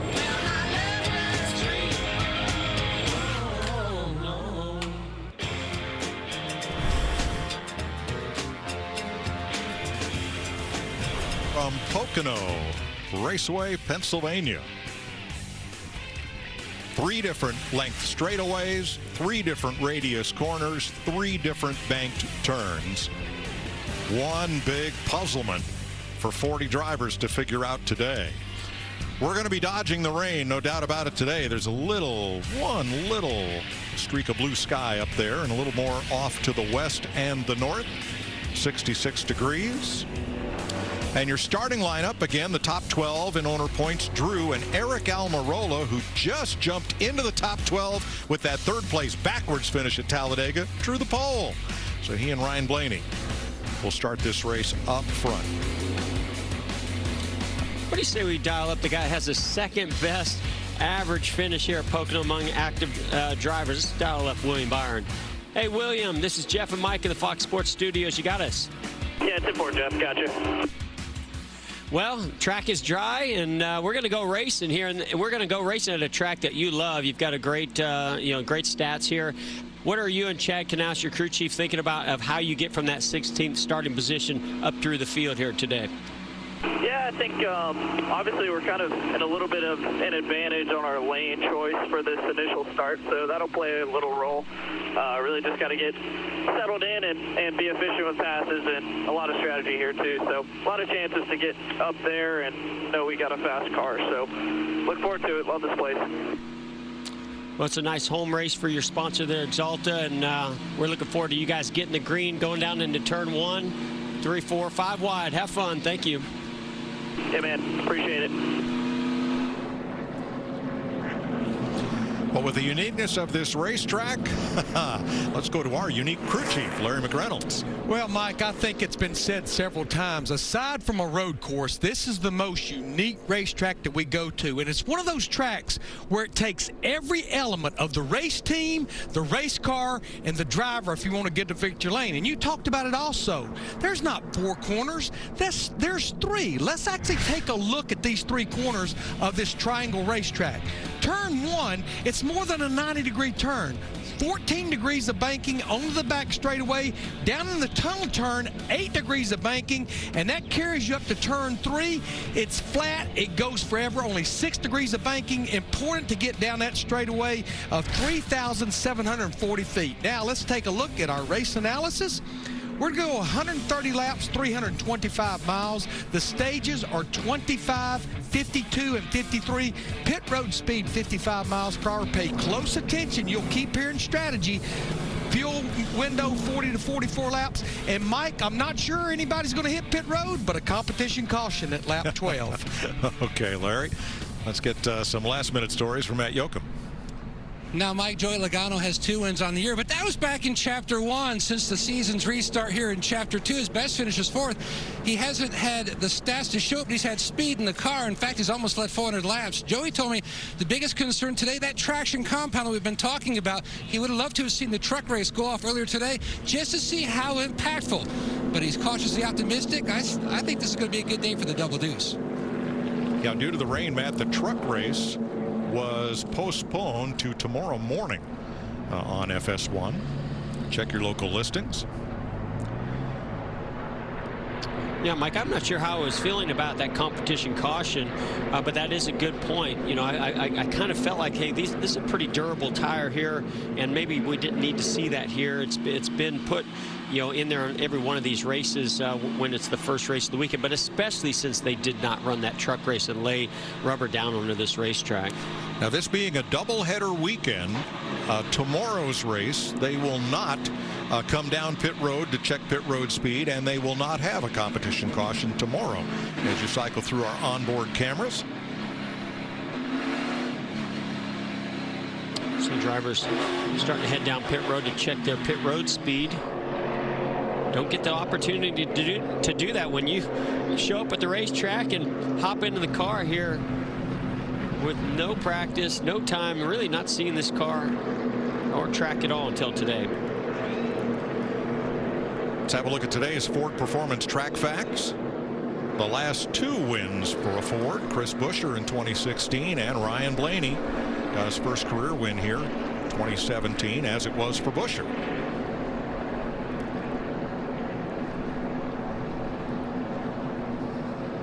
A few raindrops right now. This track, before the Mattioli family and their partners in Philadelphia bought the track, bought the land, converted it into this track. This was a spinach farm, and it was a very productive one. It is a moist climate here in this part of the honeymoon capital of Pennsylvania, and we're going to run them a few laps behind the pace truck in hopes that this is just a brief shower. I love your optimism. Well, and you soften that. We've been going to Pocono for a lot of years, and I can't remember the last time we came to this racetrack and didn't see some moisture in the area or on this racetrack. So something that is very common, and these drivers and teams and this track is used to. Now, we would come here with SCCA and race all different months of the year, and hardly ever would you get on track before 11 a.m. because first the fog had to burn off. They didn't care if the track was wet or dry, but still, yeah, conditions here can be dicey. What got this racetrack built was the idea that casino gaming was coming to Pennsylvania, and had it been approved back in the late 1960s, well, a lot of the operators had built hotels in anticipation, and an investor group took this big plot of land and built this great speedway for Indy cars and stock cars. That's the solar farm off to the left side of your picture, one of the biggest in all of Pennsylvania, and it can power the entire racetrack and then some. We're going to dial up our pulse sitter, Eric Almirola. Hey, Eric, Jeff and Mike, the Fox Sports Studios, you got a copy? Yes, sir. Well, that car looks really nice out there on that #1 spot. I just go back to last Monday when you were sliding backwards across the line to finish 3rd at Talladega. That put you into the top 12. Then you drew #1. You got to be pretty happy about that and that finish at Talladega. Yeah, Yeah, the finish in Talladega was exciting for sure. Wish we could have taken our Smithfield Ford Mustang to victory lane, but it was close. But yeah, we had a good points day, and it got us up into the top 12, and just seems like things are starting to go our way. We've had a stretch of bad luck leading into Miami, and then turned it around with 2 top 5s and starting here on the pole. So clean air is important here at Pocono. Well, let's talk about that clean air. We've got, wet conditions. We've seen some weepers in the racetrack, a little bit light drizzle now, and then you've got to be the first one to lead this field down into turn 1, and we know how heavy braking there happens down in turn 1. So, how do you approach these first couple laps once you get them? Well, not as heavy as it used to be when you were out here with the drag package. Now that we have, we do use the brakes, but not as much as we used to. But you still are the first guy to the scene, and not really sure what to expect. So, it's a really fast racetrack, the longest straightaway of any racetrack we go to, and you sail it off into turn 1, and you got to be committed. It's almost like running a qualifying lap, but in qualifying, you at least know what to expect from practice. So, there's certainly some unknowns, but I've got a lot of confidence in my team. My guys have been bringing really fast Ford Mustangs the last several weeks, and, well, really all year. We've just finally had some luck going our way. So, we'll see. I'll be the first one to find out, Jeff. Well, we're looking forward to it, and thanks for talking to us, and hopefully we get going green here real soon. Yep, hopefully. You guys have a good day up there in the well, not up there, in Charlotte. He knows all too well what it's like here in these studios in Charlotte from the Talladega Xfinity race. Well, here's what he was talking about. Ryan Blaney, Eric Jones up front. Jones into Nemechek, and off the bumper of Stenhouse goes the 10, crossing the line backwards in third position by a fraction. Just a wild and crazy finish, as we've seen so many times at Talladega on these super speedways. And Mike, I want to go back to Daytona. We saw that wild wreck happen with Ryan Newman in the closing, portion of that race, right, coming to the start-finish line, and that did not affect the mindset of these drivers one single bit as they're looking at that checkered flag. That just goes to tell you, when you're a driver and you're in that position, you're focused on one thing, and that's that checkered flag, and you're doing just about everything and anything you possibly can do to get there and get there first. And that was to me, never put more on display than it was right there coming through the travel at Talladega last Monday. That's right, and certainly the position of the finish line at Talladega down toward turn 1, very different than at Daytona, and a very different outcome than if the finish line had been where it is at Daytona. Well, we listened in on Clint Boyer and company talking about what else? The weather. I said, I see rain. I don't know where it's going. It's kind of like you sometimes out there. You're supposed to be the cheerleader. Like the rah-rah guy, like not Debbie Downer. Not supposed to drag your driver down before he goes to battle. Yeah, you're the same guy that called me an hour ago and said you want to be able to blame me if you wreck. So, yeah, even. Boyer, always good for some entertainment on the radio. You bet. All right, so we're extending pace laps here so the track can dry from a very brief shower. In other news, this week Major League Baseball has announced they are coming back.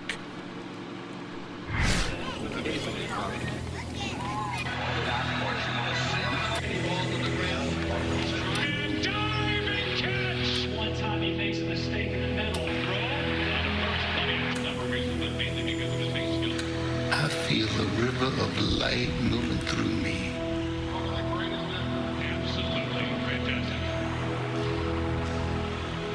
That's hopeful, you know. It's a light that puts the mind at ease. I feel at home. Part of the order. Down go 2. Great way to come back after 5 strikeouts. That must feel tremendous as they get some quick outs and early success. You can check in this team. You're going to be given success in pitch behind.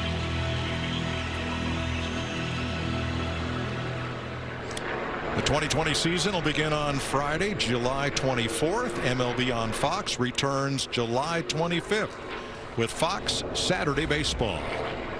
Now, we listened in on Kurt Busch as he was coming down pit road, checking his pit road speed. Hey, somebody might have left the tire chalk about 3/4 of the way down pit road. Sorry, a quarter of the way into pit road, and we hit it with both right sides. Oh, wow. And so, you think of a tire chalk that just goes underneath the tires to keep those cars from rolling when they're sitting on pit road before they take off. I don't see any damage to the right side skirt or the splitter fender, so hopefully no damage to either of those right side tires. Matt? And that wheel chalk, Jeff, as you know, is about 3 inches tall, extremely hard piece of rubber. When he hit that with both right side tires, he was turning the car back and forth, trying to get a feel to see if maybe he might have damaged one of those right side tires. They feel like they're good to go, but in a way, having that extra lap or two really benefited the one. No visible damage. I really think, Mike, he went right over it with the splitter height being a little bit off the ground, but he just hit it with the right side tires. So I think, more fear of course, initially you're going to think, oh man, aerodynamically, I don't want to mess up this race car and its performances. And then once you see those shots, you go, okay, now I just hope that no damage to the tires. And that concern is doubled, because you have to use the same car you're racing today in the race that we will show you on FS1 tomorrow. And for some of these teams that have different sponsorships for the 2 races, it will mean unwrapping the car this evening with tomorrow's livery. And Mike, I'm really anxious to see how these drivers handle themselves in tight quarters when they're 3-4 wide going into turn 1 on these restarts, because even if you put together a great finish today, if you have too much damage to that car, you might have to go to a backup car tomorrow. Now, first time we've had backup cars since NASCAR returned to action. You heard from Kyle Busch earlier talking about camber and camber changes. Nobody better to explain that for us than Larry Mack. Well, and let's go to our Ford cutaway car, Mike, to explain that, because camber in the front tires really helps the car corner, but you have to be careful putting too much camber, because you have these long straightaways and you lean the left front tire out at the top and the right front in at the top. That's called negative camber on the right front, positive on the left front. You want as much camber as you can stand where the full footprint of that tire is on the racetrack in the corner, but you have to be careful because it'll be running especially on that inside edge of the right front down these long straightaways, and that can hurt the durability of the tire. Thanks, Larry. Jet dryers racing by as the field does under caution, and these laps do not count. The green flag is not yet waved, but a little bit of sunshine poking through there. And just one thing to follow up with Larry on camber is, so when you have a green racetrack and no rubber has been laid down onto that racetrack, you're gonna grind through that tire a little bit quicker. So if you have an excessive amount of camber, what you're gonna do is when he talks about durability, you're just gonna wear through that rubber even quicker and get down to those cords, which not only affects the performance, but could have an effect on the durability of that tire. So let's remind you of the race winners so far this season as we work around here under caution. Denny Hamlin alone in the 3-win club. Joey Logano with 2, Kevin Harvick with 2, and Brad Keselowski with 2. Single race winners Alex Bowman, Chase Elliott, Martin Truex, and last week at Talladega, Ryan Blaney.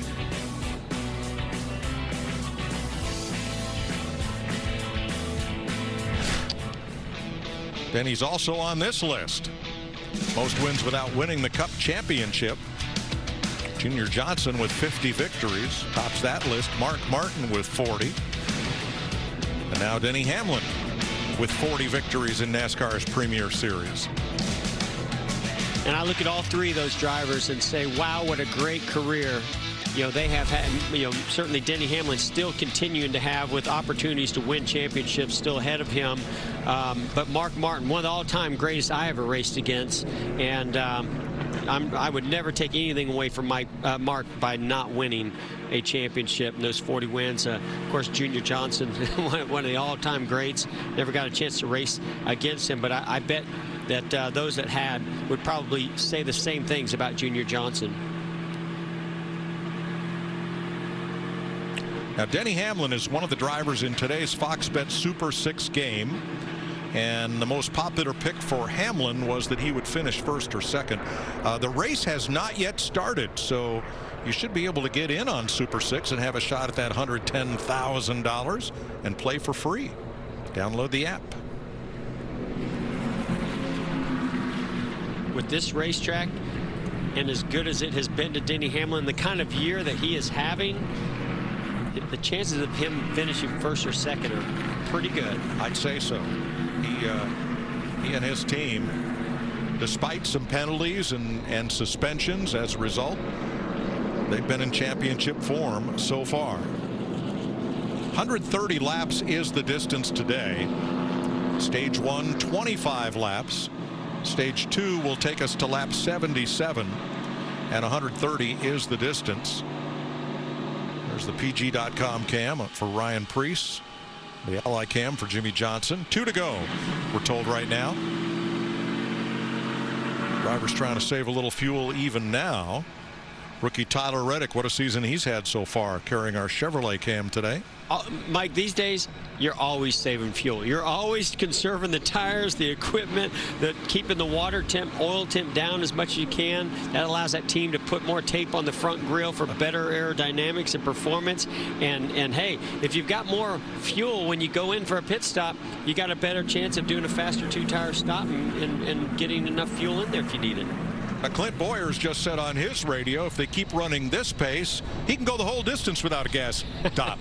Here's what Eric Almirola had to say about visibility. I guess it'll get better when I go faster, but right now, I honestly can't see hardly anything. I mean, I can see the big stuff, but I can't see the details just because I've got windshield full of mist. Now our onboard camera view. That's what Eric Almirola. That's what he needs. It has a film that will scroll across. The camera operator can change that to a new piece of clear plastic, and it just scrolls right across there. Well, and I got to say, Mike, at close to 200 miles per hour, even when it's raining hard, the way that the water beats on the windshield, you almost don't know how hard it's raining. You basically have to see the track get wet, from the shine or the sheen that it's wet, or you just feel it in the tires when the grip completely goes away, and that might be too late. But that looks pretty good right there. Yep. That roof camera on Jimmy Johnson. I think we're going racing here soon. And you can tolerate a few drops, Jeff, without a lack of losing grip, right? Oh, absolutely. I mean, if it's a light mist and there's cars running on the track, you really won't even notice it. So that's easy for me to say. Yes, from coming here. From the studio. High and dry. Yep. Competition caution coming at lap 12. This first stage is only 25 laps, as Larry told us, well within a fuel window. So the big question will be how many drivers will stop at the competition yellow. That when there's no practice, no qualifying, NASCAR has that so drivers can check tire wear and adjustments.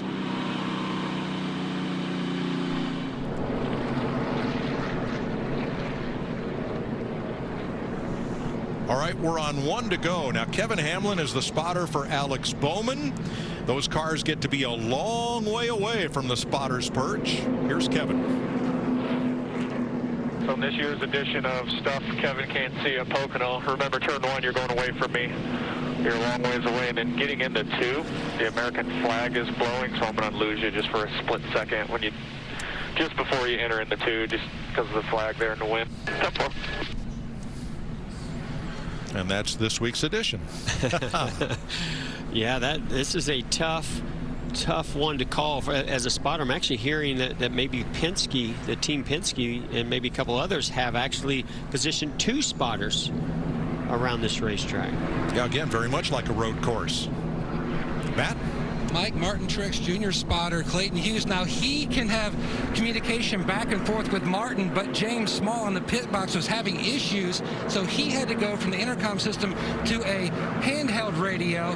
They have gone around on the extra laps, turn 1, the tunnel turn, and 3. Martin can hear him.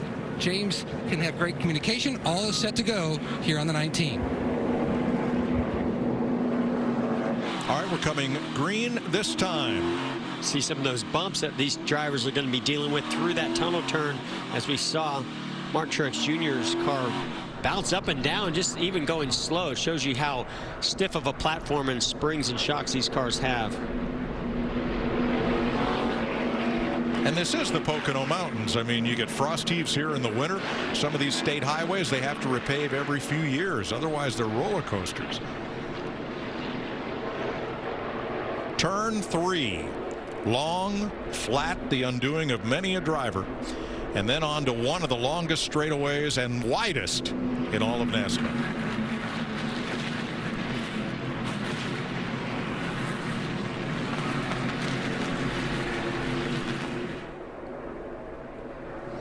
Safety vehicle makes the hard left turn. You'll hear Joel Edmonds, Eric Almirola's spotter, as we're underway in Pocono.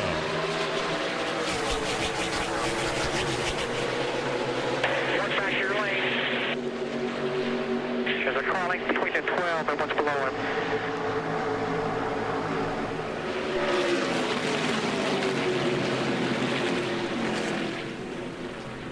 Clear, all clear. 3 back, side by side. 2 back, side by side.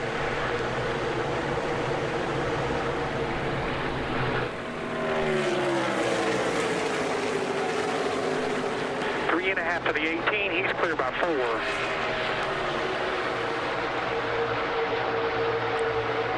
Eric Almirola out with the lead from Kyle Busch, Ryan Blaney, Joey Logano, and Denny Hamlin. When you see where that outside lane maybe has a bit of an advantage right now, some of these drivers down in that lower lane getting a little bit out of shape, just like we saw Ryan Blaney from that front row go down into turn 1, slide up in front of Kyle Busch. Kyle Busch got a run on him. Now here goes William Byron to the inside of his teammate Chase Elliott. Truex had him 3 wide on the inside for a bit.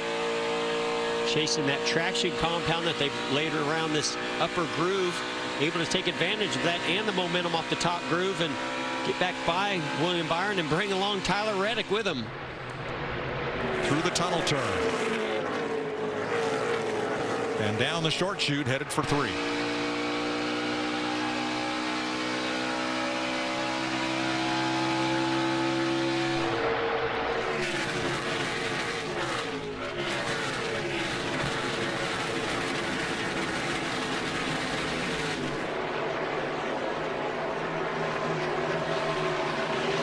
Single file back to Chris Buescher and William Byron. Yeah, Williams actually lost a few positions by diving to the inside of his teammate Chase Elliott. Lost momentum off the first corner, and several cars went by him on the outside. He's going to complete this pass on Chris Buescher.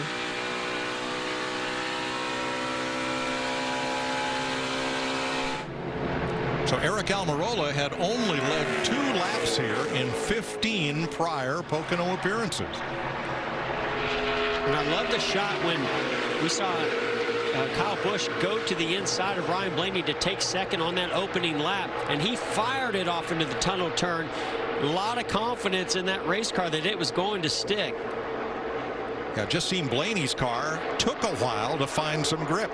It did. I think he got loose down on the bottom underneath Eric Almirola, and then wasn't so sure what it was going to do in the tunnel turn. Went down that long pond straightaway, got passed by Kyle Busch, and his teammate Joey Logano almost made an aggressive move, and those two almost made contact turning in to the tunnel turn on that opening lap. But all is good now, and actually you start to see Blaney come back on Kyle Busch. 8th through 10th, Busch, Stenhouse, and the Ally Cam on board Jimmy Johnson. Right behind them, Matt DiBenedetto up 10 spots in the first 3 laps. to 11th for the Wood Brothers. On that Wood Brothers number 21 car, we talked about Ryan Blaney going to victory here for his first victory, and that was in the 21 car that Matt DiBenedetto is piloting here today. Chase Elliott, Kevin Harvick side by side, right behind DiBenedetto. That's for 12th place. Chase Elliott losing a lot of spots from that 5th starting position. And Kyle Busch now on the left of your screen up high, losing second to Ryan Blaney, and here comes Logano. You know, Mike, I think May of what's been going on with Ryan Blaney in the 12 car, some of these teams really start the air pressures very, very low, knowing how much they're going to build up, and it can be a handful for a lap or two until the pressure starts to build up. Thanks, Larry. You see the wrinkle on that sidewall on the left front on the 12 of Blaney. Indication of how low they are on air pressure. And as that heat builds in that tire, that air pressure will start to build. Performance of that tire goes up. But of course, the reason you run it so low is because once it goes over a certain threshold, the performance of the tire starts to go down. Joey Gase has come to pit road after 5 laps. Almirola out in front now by almost a second. 10th place, Jimmy Johnson. There's something that has changed, you know, over the past year or so. Not going to hear any shifting here at Pocono. Used to hear a lot of downshifting into turn 1, maybe even to turn 3. As we're on board here with Jimmy Johnson, you can hear no shifting going on. Now back to that in a second. First to Matt on Kyle Busch, now in 4th.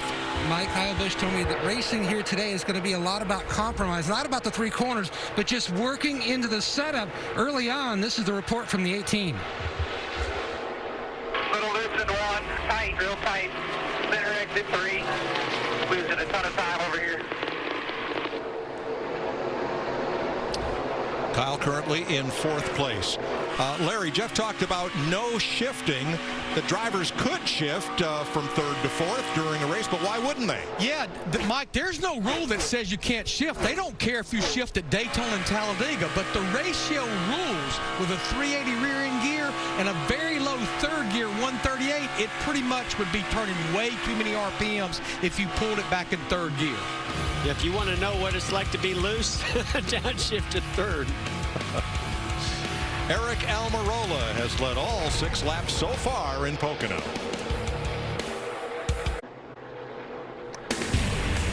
The NASCAR Cup Series on Fox is sponsored by Toyota and by Geico. 15 minutes could save you 15% or more on car insurance. Eric Almirola completing lap 10. He has led them all. And now the new 2nd place car, Joey Logano, ahead of Ryan Blaney, Kyle Busch, and Denny Hamlin. So Ryan Blaney started on the front row, currently 3rd. Here he discusses handling. On the splitter, getting into 1. Inside initially, then I gather myself up a little bit, but I'm right there. Really rough.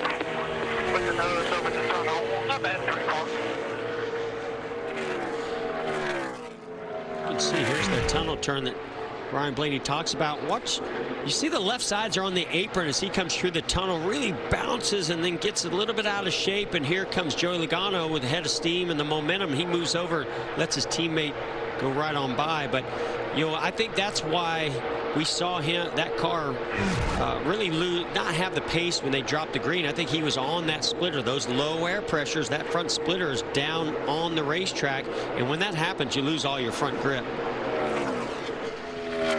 Into turn 1, the most steeply banked corner on the course, then down the Long Pond straightaway to what we call the tunnel turn, because the infield access tunnel is underneath that corner of the racetrack. Overpass turn, it just wouldn't have the right ring to it, would it?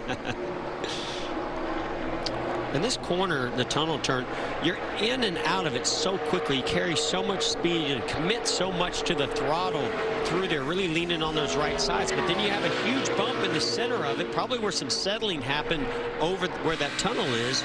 And it makes it one of the most fun corners in all of NASCAR and also one of the toughest when you miss it. You know, Mike and Jeff, one reason I think we'll see a lot of drivers stay out on this competition caution, Eric Almirola's fast lap was 53.25 just 4 laps ago. So it's like there's not a lot of give up on the stopwatch with this tire combination, especially with the cooler temps. All right, caution is out. Here's the competition caution. 2 Penske cars in the top 3. Brad Keselowski back in 6th, wondering where his teammates are running. Watching Joey, who seems to be the best car on track. The last 2 laps, he's moved up in turn 3. Not all of his right side's in the PJ1, but at least half of his right side tire is. Yeah, so that description of the PJ1 is that traction compound. And to me, if I'm a driver at this stage, I know that the caution is about to come out. I'm going to move up and test the grip level out into that traction compound to see if there's something for when we go back racing.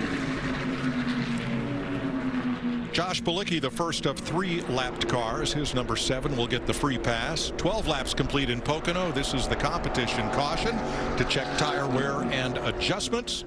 Eric Almirola from the pole has led all the laps so far.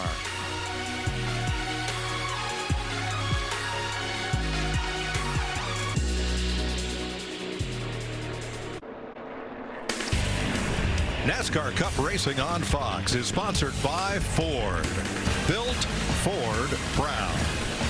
And by Credit One Bank, the official credit card of NASCAR. Perfect for race fans.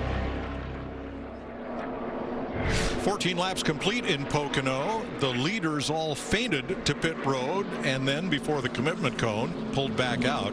So positions 1 through 8 did not change. Jimmy Johnson in 9th led quite a group of cars onto pit road at lap 14, and they will all restart from about 15th on back, those that pitted.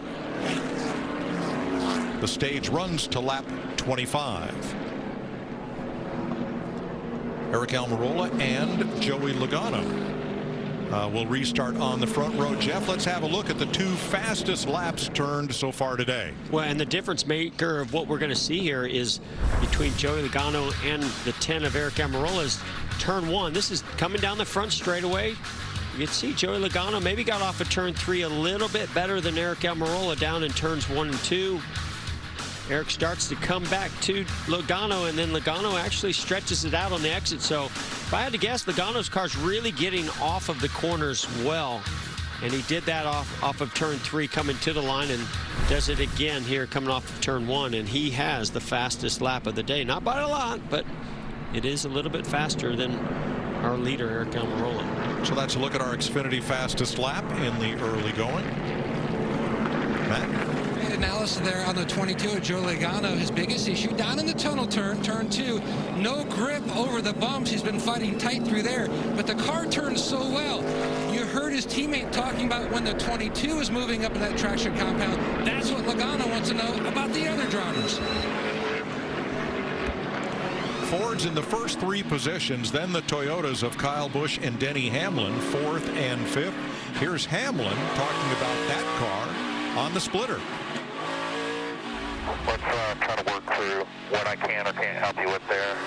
Turn 2 is the biggest problem. It's bouncing on it. It's not letting on it.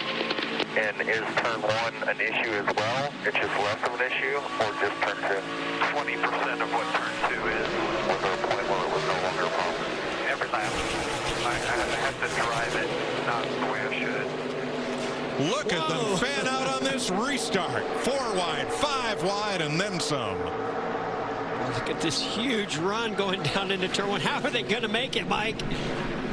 Now they get it down to 3 they almost wide. Don't. Wow. I think, was that Boyer?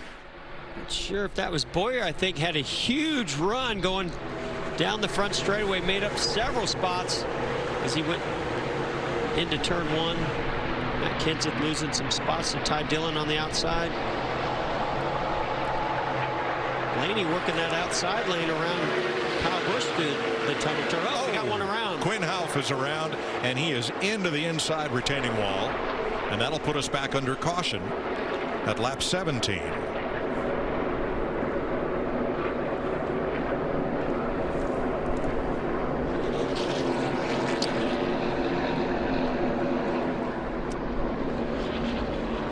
of damage there. And we pick this up in progress. Hauf had restarted 32nd. Already coming around. I don't know if maybe he was underneath somebody. Not sure if that was Brennan Poole possibly, but maybe he was underneath them, tried to avoid hitting them, and the car came out from underneath him and spun all the way around. It looked like there was a car that was trying to give him some room. And it also could be that bump, Mike. That huge bump in the middle of the tunnel turn can easily upset these cars. We hear drivers talking about being on the splitter and losing the front. Well, you can also bounce the back end around and spin out. Flat tire flapping against that fender on the left front. So let's go back to the restart. I want another look at what Clint Boyer did. Well, first of all, he anticipated the start really well. Look how far back he is. He's going to get a big run when they come green. Top of the screen there on the inside. Now they fan out. Now that only punches a bigger hole in the air and gives Clint even more momentum. He's going to go, what's that, 5 wide right there? Yep. Goes to the inside of Austin Dillon. And finds a hole behind Jimmy Johnson. Well, and that's the great job that he did, was he drove, took all that speed into turn 1, but did a nice job staying in his lane, slowing the car down and rolling around the bottom. Under caution for the second time today in Pocono.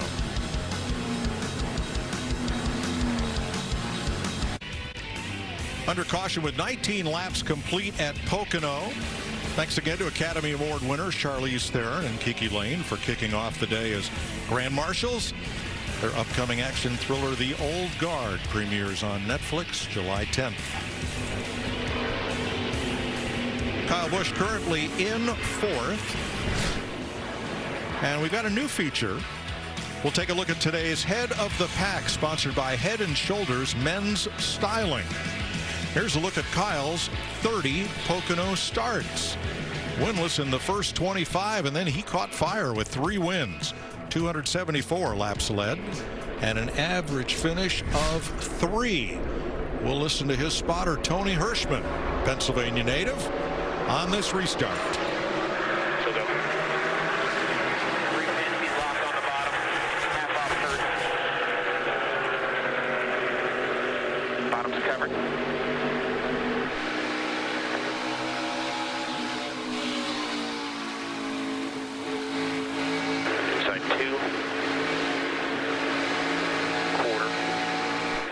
Outside of him. Keep Kurt. You're clear right now. 1's the mo. Half off. He's almost clear. 1's clear. By 1. No mo.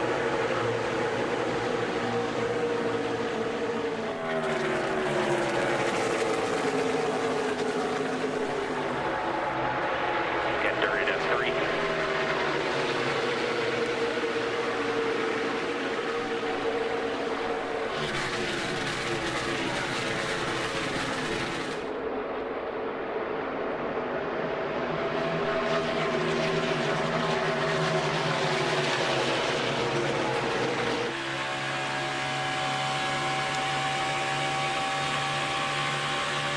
Just 4 laps to go in stage 1. Short race, 130 laps here total.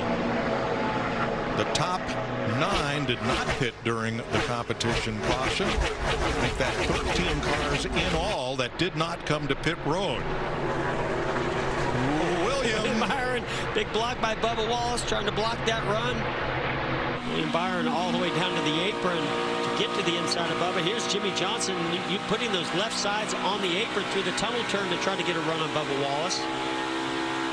So Jeff, Larry, this stage ends in 3.5 laps after just 25 laps of competition. Do you pit at the end of the stage?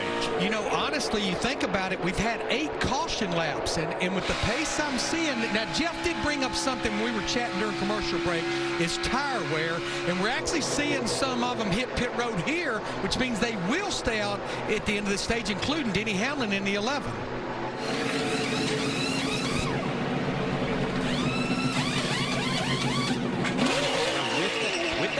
caution and these drivers being close enough to the leader, they can come in, get 4 tires, not go a lap down to our leaders, and come out with 4 fresh tires and fuel and not have to stop here in a couple laps at the end of this stage. Another unique facet of this racetrack. Wow, Jimmy Johnson. Here. 3 wide. Bubba Wallace on the outside, and Mark Truex Jr. stuck in the inside as Jimmy Johnson has that lower lane.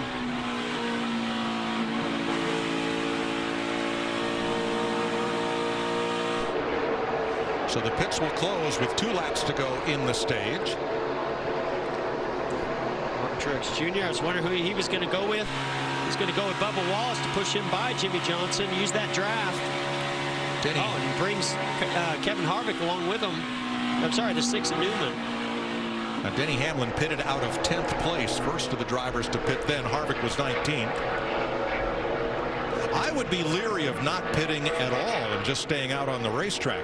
Given that you have to run the same car tomorrow that you're using today, I don't see a lot of opportunities for caution flags here in the early going. Yeah, I think the only thing that's going to change the mindset here in this first stage is I've seen the track go from being very gray and not having any rubber laid down to very black. If you look down in turn 1, that lower line has laid a lot of rubber down. That means rubber's coming off of those tires and wearing heavily in the early stages. So Chase Elliott coming after Kyle Busch. That's for 4th place. Joey Logano leading by 0.6 of a second on this final lap of stage 1. One weekend, 2 short races, 130 laps, the total distance today. Ricky Stenhouse slow there. Now he's one of the drivers that pitted just a couple of laps ago. Well, clearly an issue for the 47, trying to limp back either to pit road or until this caution comes out for the stage. This is the 9th straight race that Joey Logano has led this season. A career best for him. There's the green and white checkered flag for Logano over Almirola, Blaney, and Kyle Busch. Chase Elliott rounds out the top 5, and Eric Jones is in position to get the final stage point. Joey Logano for Team Penske and Ford gets his 4th stage win of the year.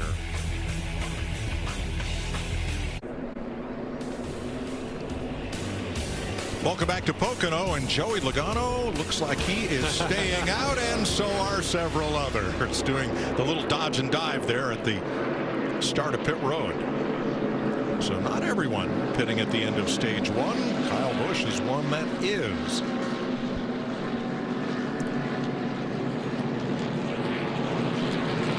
Matt? And looking at the 18 of Kyle Busch, now he's been commenting about possible damage to the nose of that car due to the restart. Also, he's talking about how the car was on the splitter and definitely needs to focus more on getting that left front down. You can see the 2-car Brad Keselowski loose through turn 1, but especially solid grip everywhere else. They're pleased about the deuce. Here's the Ram race off pit road. Ryan Newman, Michael McDowell, Ty Dillon with taking on gas only. Have the first 3 spots out, then Jimmy Johnson with a 2-tire change. McDowell left Joey Logano, stage 1 winner.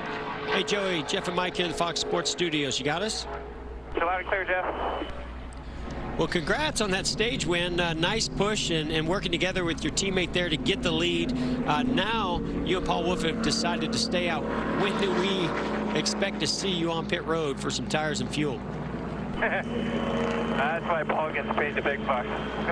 I'm just along for the ride out here. I just hold the steering wheel and let him make the calls. But yeah, we got a pretty good Shell Pennzoil Mustang. Showed that the first 2 laps with some speed and some good restarts and good teamwork, like you said there, with the push from Blaney on those 2 restarts. So it was tough hanging on the bottom like that. So glad to get a stage win, another playoff point. That's huge, and we'll try to maintain some track conditions as best we can and work this strategy.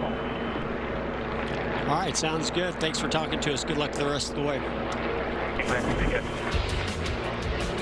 Joey Logano, your stage 1 winner in Pocono.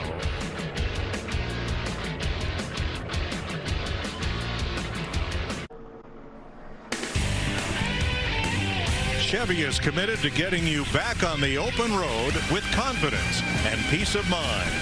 Visit ChevyCares.com to learn more. Before we restart with Joey Logano and Eric Almirola out front, let's review the last restart, show you how Logano got the lead here. Yeah, let's watch Eric Almirola on the outside is your leader. Joey Logano on the inside. He has his teammates lined up behind him, Ryan Blaney, Brad Keselowski. Well, he just anticipates it perfectly. Maybe, slight second before Eric Almirola, but what he really has is his teammates of Ryan Blaney and Brad Keselowski lined up behind him, pushing him. Even though Kyle Busch is pushing Eric Almirola, the strength of those Penske Fords together muscle that 22 ahead of the 10 of Almirola by the time they get to the middle 1 and 2. So now for the restart, Logano chooses the outside. And I'm a little surprised by this because he would have had Blaney behind him. You work with Blaney there and get your hand signals and stuff going. I'm not opposed to that either, man. As long as the car's pushing you, that's what matters. That's what matters, but I feel like you got to take the top. I think I just got to think it's a no-brainer. I know I got better push on the bottom, but... We're back under green. Ricky Stenhouse got the free pass. Tyler Reddick was too fast entering and restarted out back. Not quite so wild this time into turn 1. Well, I'm not so sure it was a no-brainer for Joey Logano because Eric Almirola takes the lead. He had that great pusher in Ryan Blaney, and I'm also not sure I want Chase Elliott as my pusher with the recent history between Joey Logano and Chase Elliott. And you say Homestead?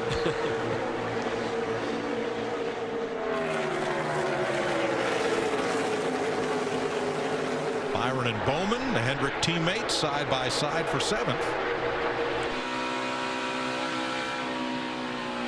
Austin Dillon taking a peek to the outside of William Byron and has those right sides in that traction compound. I think that traction compound is going to play out, especially down that flat turn 3, Mike. I hope those weren't raindrops on the lanes. We got the vortex going now, Mike. That's right. Cars are out there swirling the air around. Rising column of hot air. Works even better on the triangle. I'm sorry, I was talking about the Charlotte studio in the rising column of hot air. Works really good in here. Oh, man. Did you see how close Jimmy Johnson, Ty Dillon got? I believe that was that coming off of turn 1? No. Yeah, that was off of turn 1. Oh, Austin Dillon did not get through the tunnel turn good, and look who's going to take advantage of it, Mark Truex Jr. I'm glad I'm not a spotter and don't have to tell the 17 and the 19 apart today. Oh, okay. No, that would not be easy. Completely different sponsors, different manufacturers even, but the cars look much the same, and the numerals aren't all that different either.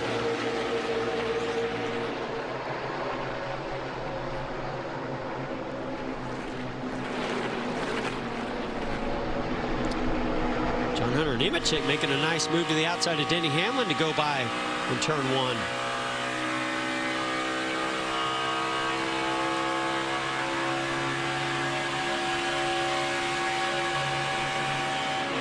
Denny Hamlin going to make that move. Oh, 3 wide into the tunnel. It's a 95 of Christopher Bell to the inside of Kyle Busch as they go by Ryan Newman. That rarely works. I didn't think it was going to work that time, Mike. See Eric Jones moving up high. I think there's some real grip up there in that traction compound. He ran all 4 tires up there, had some grip, got a run, and it's going to go to the inside. I think he will clear Christopher Bell as they get down to turn 1.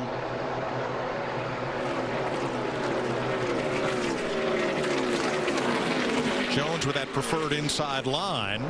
Well, maybe I'm wrong. Christopher Bell fighting back hard on the outside. That draft is just so strong when you can get in line and get a toe off that car in front of you, and that's what Christopher Bell is able to do down that long front straightaway. There's Kyle Busch by John Hunter Nemechek.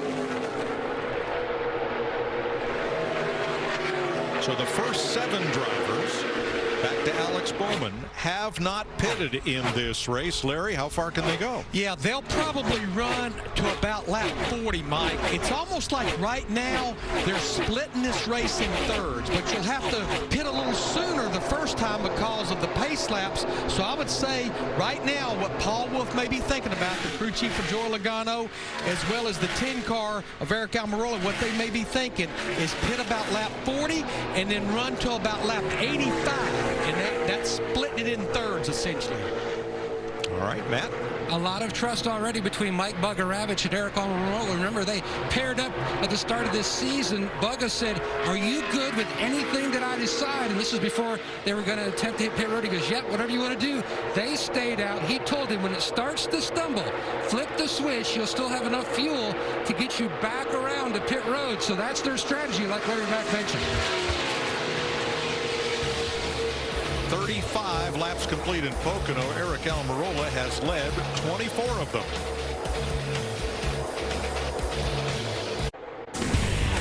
The NASCAR Cup Series on Fox is sponsored by Ram Trucks, built to serve, and by Geico.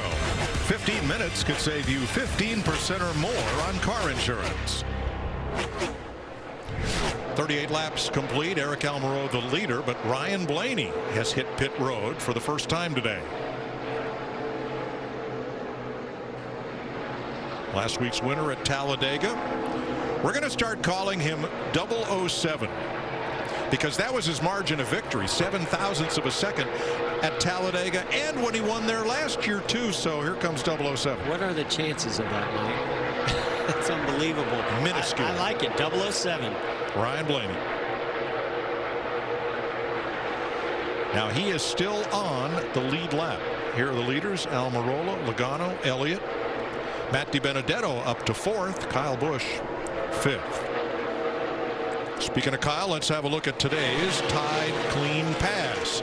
His number 18 trying to make the move on Ryan Newman's number 6. Well, this didn't start out by looking very clean, Mike. They're 3 wide. Christopher Bell, the rookie, on the inside. Ryan Newman is going to have to check up here a little bit, because I can promise you neither of these two guys in front of him, beside him, Kyle Busch and Christopher Bell, checked up. But they were able to make a clean pass. So that puts Busch into 12th, right behind Chris Buescher. Now, Mike, you mentioned Ryan Blaney stayed on the lead lap. As long as you're within about 10 or 12 seconds behind the leader, you can make a normal 4-tire pit stop here and stay on the lead lap. Evidently, Todd Gordon felt like the window was open for them to maybe make this race on one more stop. And here you see some other drivers like Kurt Busch in the 1. Here at lap 40, they're making their green flag stop.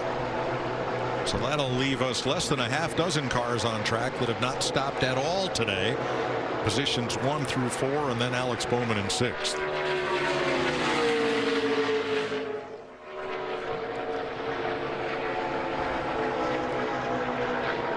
So with all these different playbooks going on here, Larry, how about today's Credible.com race strategy? Well, I'm about ready to take this card and just rip it in half, because we've got more strategies that we can shake a stick at. But here's one scenario.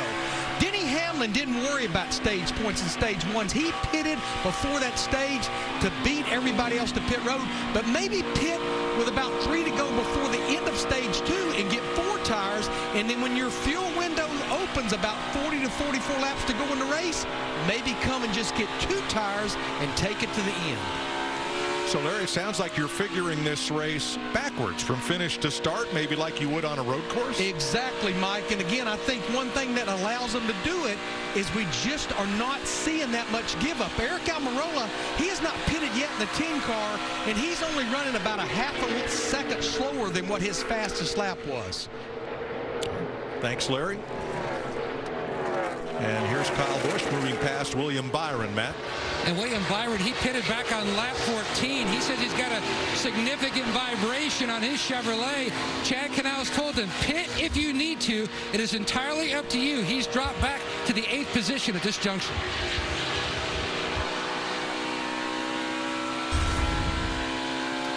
And, not a big surprise to have some vibrations here at this track because of the braking and the amount of heat that gets built up in those rotors, and then how much they cool down on the straightaways. Really hard to get the brake temps to act right and not have a vibration. Usually that vibration comes from the pulsation of the brake pads and those rotors, those brake rotors sort of moving and warping a bit. How about Eric Jones? He's moved up 10 spots since the restart, from 22nd to 12th in that number 20. Making the pass on Matt Kenseth. Kevin Harvick behind now. The 4 leaders stay out. Almirola, Logano, Elliott, and DiBenedetto, plus 6th place Bowman, have not been to pit road at all today, 43 laps in. You know, Mike, if I was trying to do this race in 2 stops, the minute the window opens, I would come, because just staying out there, that means if the caution comes, you're going to have to come and you're going to give up a lot of track position. And I would think their window, right, has opened up a bit. Because we've had some caution laps. We've had, the competition caution. We had the other caution. So running under caution can save you a lot of fuel. As we see, here comes the 29 team, or the pit crew, getting ready for Joey Logano to come to pit road. Logano's led 11 of the 43 laps so far, and he's in.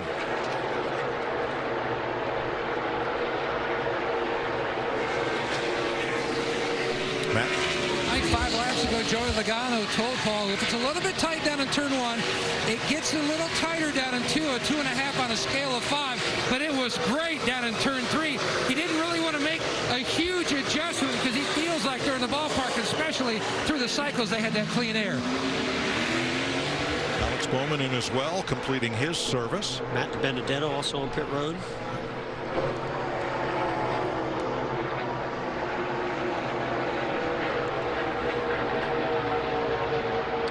We heard communication between Eric Almirola and his crew chief talking about just run it till that you start to see that fuel pressure drop. And now here comes out Eric Almirola on pit road. So after 45 laps, Almirola, having led 33 of them, comes to pit lane, and Chase Elliott comes with him. Matt? And you could see the 10 car hit his mark. Now, Almirola was saying he went up into the sticky stuff, the traction compound, for a little bit, just to help the car turn, to search around a little bit, because it was just too tight across the middle down in the tunnel turn. Just off his shoulder, you can see the 9 of Chase Elliott. They're dropping the jack as well. His car has started to get tight. So those are the last cars to pit for the first time today.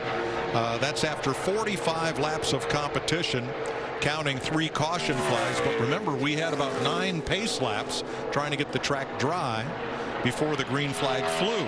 So Martin Truex, who pitted back at lap 14, picks up the lead as we cycle through track position.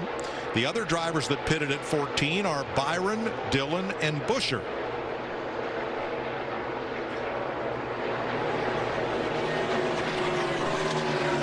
Chris Buescher, Austin Dillon, Eric Jones, right there 4th, 5th, and 6th.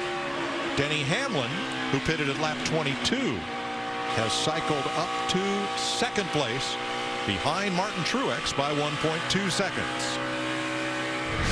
Enjoy an ice cold Coca-Cola. Now buckle up, you're watching NASCAR on Fox.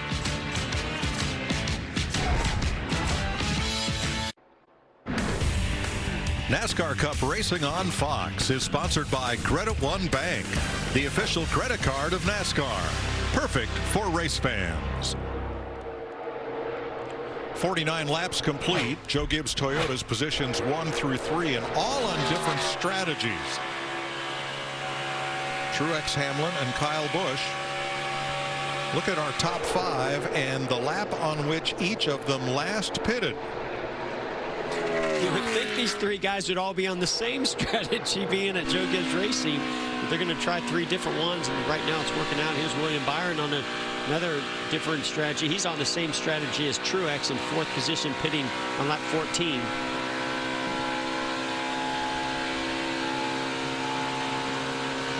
So let's have today's right combination sponsored by Subway. Larry? Well, I think when I think about Pocono Raceway, I think about Denny Hamlin in this 11 car. Of course, he has the most wins of any driver in 2020 with 3.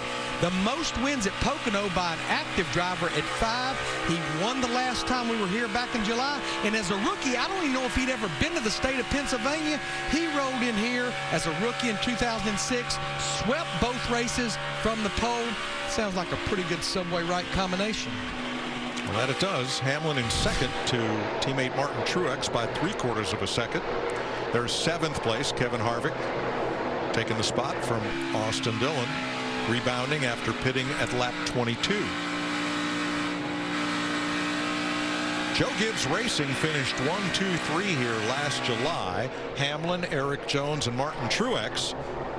But Truex, our race leader, the last time he led here was last June, or June of 2018, a race that he won. I guess this Martin's other home track, you know, both Pocono, the Pocono Mountains, the Jersey Shore, and Dover. They're all right in one little area there. Sure.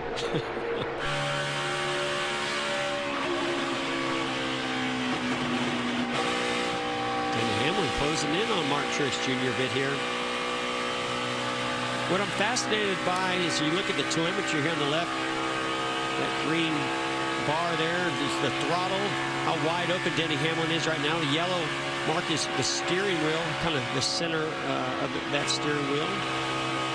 No brakes, obviously. You see no brake graph come up there. Not out of the throttle for much time at all. 178 miles per hour going into turn 3. A little bit of brake on Denny Hamlin as he goes into turn 3. And then wide open, come back to this long straightaway. What blows me away about these two, we looked earlier when they dropped the green, and they were struggling a bit with the handling of these two cars. Denny Hamlin not making up any ground, maybe dropping back a little bit. But this strategy, putting them up front in clean air, now these cars are running some of the fastest laps of anybody on the racetrack. Well, speaking of fast, Tyler Reddick had that too fast entering speeding penalty back at lap 25 caution. But since then, he is up 18 positions, and that makes him our USAA biggest mover since the restart.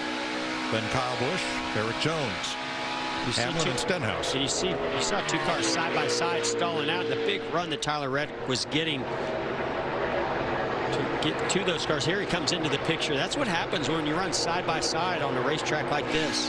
Those long straightaways.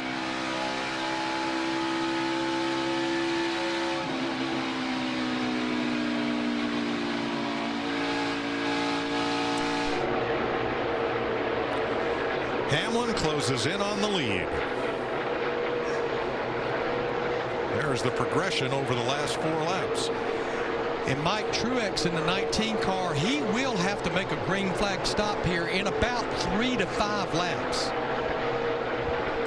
Now remember, Eric Almirola and Joey Logano were leading prior to pit stops. Look how far back they are. 28 seconds from the race lead.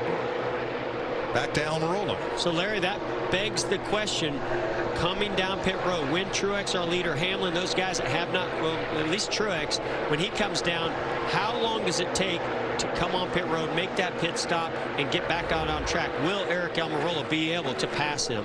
Well, Eric Almirola right now, he's going to be 28 seconds behind the leader. So absolutely, because as I said earlier, Jeff, as long as you're within about 10 or 12 seconds of the leader, once everybody cycles through, if you make that green flag stop, you can stay on the lead lap. So yeah, I definitely think 28 seconds he will be able to go by them once he makes that green flag stop. With 55 laps complete, we're going to cycle through this next commercial break, but you won't miss a second as we go Fox side by side.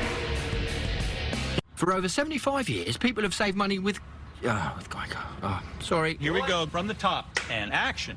For over 75 years, people have saved money with Gecko. Cut it. What did I say? Gecko. I said Gecko. Oh. For over 75 years... Keep it together. I'm good. For over 70... What are you doing there? Stop making me laugh. Geico, saving people money for over 75 years. Don't look at me. Don't look at me. I am the one. Back with a full-throttled roar. I am the intersection of chaos, karma, love, legacy, family, and flag. I am the place where we can be as one, united from the four corners of our beloved sport, back with one thunderous return. I am ready for you, if you are ready for me. I am NASCAR. We hope you find these digital solutions helpful to bank from almost anywhere. Deposit a check with your phone or tablet. Check balances, pay bills, and more. Send money to people you know and trust with Zelle. Explore all you can do with our digital tools from almost anywhere. PNC Bank. Mountain Dew welcomes you to the United States Collection, with labels inspired by each state in our nation. Collect all 50 and get $100. Each bottle also gets you a chance to win $1 million. When we're united together, we win. The action. The superstars. All new Friday Night SmackDown. Tomorrow on FS1. NASCAR Cup Series racing is live from Pocono. Wow, that was wild. Tomorrow at 4 Eastern on FS1 and the Fox Sports app. I am the future, and I am now. I am going to make sure my name will be the one you'll remember forever. I am the NASCAR Xfinity Series. We didn't invent the first crust, but we did invent the crust you eat. Crust First. The one and only original stuffed crust, only from Pizza Hut, just $11.99. No one out-pizzas the Hut. 58 laps complete. Martin Truex leading Denny Hamlin by just this margin as you ride with Hamlin. Here are your Toyota top performers with 4 in the top 5. 18 laps to go in stage 2. Lap 77 will mark the end of the second of 3 stages of this race. Austin Dillon to pit road. Chris Buescher was just in, so we expect William Byron and Martin Truex shortly, the other drivers who made their first stop at lap 14. Yeah, Mike, William Byron in the 24 car, I think he's going to have to come this lap for sure. He can only run about 1 more lap, and Truex now should be able to run about 2 more laps in that 19. So we'll see when we cycle through, because before pit stops, Truex was 10 seconds back of Almirola. When Almirola pitted, Eric now up to 19th as Denny Hamlin takes over the front spot. Well, that's Denny Hamlin runs really good at this racetrack, but also got a bit fresher tires on his race car compared to Truex as the 24 William Byron hits pit road. It's about 8 laps fresher tires on the 11 of Denny Hamlin versus our second place runner Martin Truex Jr. Yeah, I think Truex has got to come this lap in that 19 car.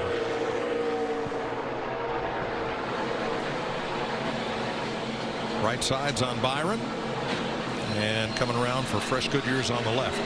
2 tanks of fuel. See that little puff of smoke there? I really believe that is water. That, we talked about there being seepage on the track and weepers, and I think that he's running through a place where it is weeping and running across the track, but not upsetting the cars. Martin Truex Jr. now on pit road. Matt? Stand by, Mike. James Small told him, flip the switch. The car had fluttered. Truex says that the car is on the splitter down in turn 1. He's got a little bit of a splitter flutter, so they need to make an air pressure change. He was sliding the nose, especially over in the tunnel.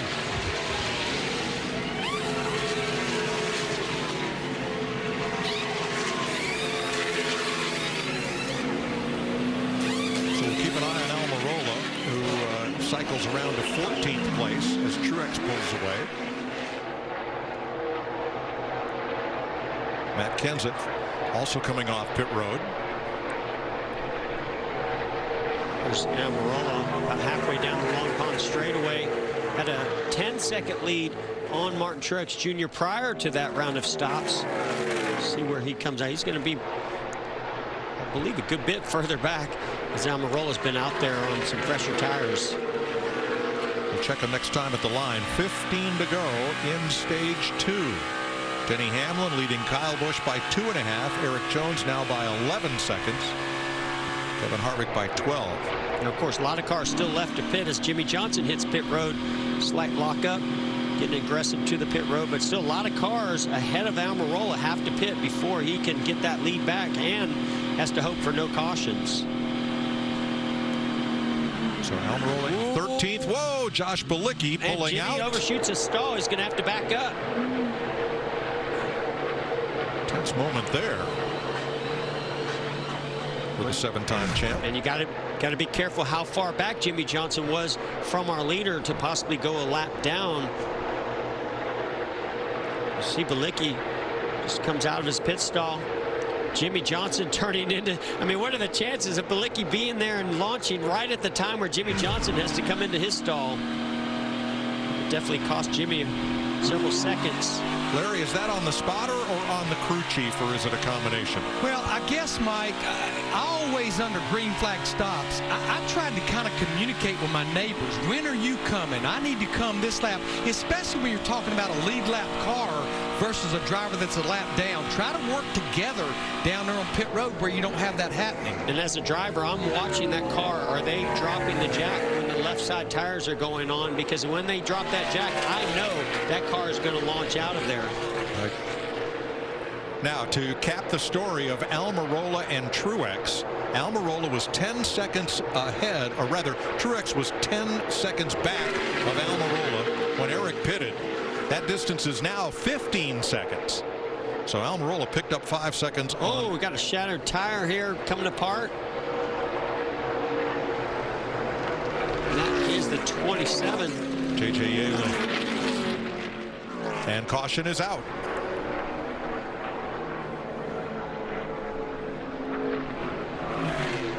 Now this is really not ideal for those guys that were getting ready to pit. Oh wow, you can see that. Or John Hunter Nemechek comes up, makes contact with the left front tire, cuts it down for J.J. Yeley. We've seen where those right side tailpipes hang out just the slightest bit, and if you make contact with somebody else, that tailpipe can easily cut the sidewall of the tire, and that's what appears to have happened here for J.J. Yeley. Now this is going to end up as we cross through halfway in this race. Looks like Chris Buescher will be the free pass car, so good for Buescher, bad for Austin Dillon, Matt Kenseth, Daniel Suarez, and John Hunter Nemechek. They're all going to be trapped 1 lap down. Well, and I think it's, and Larry, I'm not the strategist, but those guys that stayed out there, like Kyle Busch, Denny Hamlin, is this a bit of trouble for those guys because they're going to have to come and lose all that track position? Yeah, there's no question. They have to pit here, Jeff, and then you think about Eric Almirola, Joey Logano, and mainly drivers that just made these green flag pit stops. They stay out right here. But yeah, Hamlin, Kyle Busch, Jones, because they were going to have to pit in about somewhere within the next 6 to 8 laps. So still 12 to go here in stage 2. Major League Baseball has announced their 2020 season will begin Friday, July 24th. The very next day, MLB on Fox returns with Fox Saturday Baseball. We're all excited for baseball fans across the country. America's home for baseball this summer is always Fox and FS1.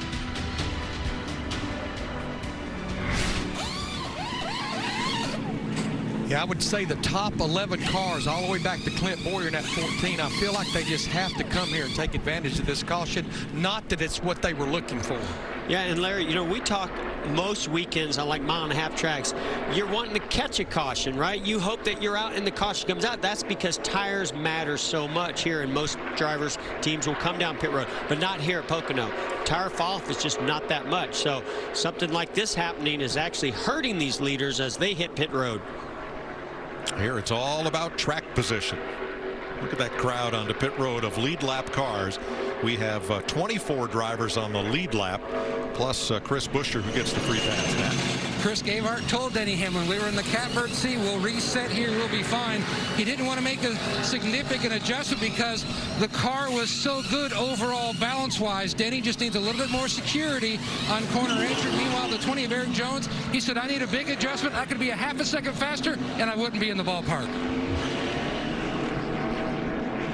All right, service complete. We'll have the Ram race off pit road. Denny Hamlin, Kyle Busch, Kevin Harvick gains a spot. Brad Keselowski up 1. Ryan Newman +2. Cole Custer up 2. Under caution at Pocono.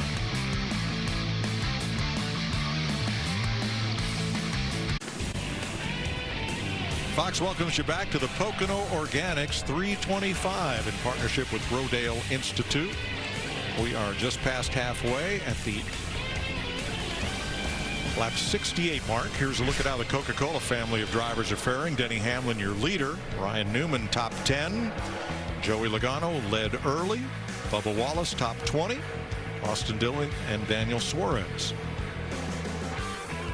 We listened in on Bubba Wallace and his 43 team. Hey, man, I need a fire off here. Too tight to do anything. I mean, big. Bubba, that was left front air, right rear air. 2 more rounds on the track bar. Stopped before it was 2 rounds in the right rear spring. Trying to get it over on the left front for you. Well, he asked for something big. He got about as many and as big of an adjustment as you could ask for. I think that's got Larry excited. He loves him some strategy here. Yes. Oh, yeah. Larry, you're sitting here in the studio, you're saying that. Well, I don't know if you're on the pit box for that 11 car. Steve Shaw, AJ Mead, we've been working on this fuel flow stuff all year long. It's finally working. Okay. You see right there on the center of your screen or toward the right, a little bit of weepers, that water running through that one seam there. So I think that we have a few sections on the racetrack that are creating that same. Keep your right foot down. Water. Yeah, oh yeah, just drive through it. All right, here they come to the Geico restart zone. Almirola and Logano, front row. Blaney and Elliott, Truex and Busch, Bowman, DiBenedetto, Byron and Hamlin, the top 10. 30 lead lap cars with the wave rounds. Here we go.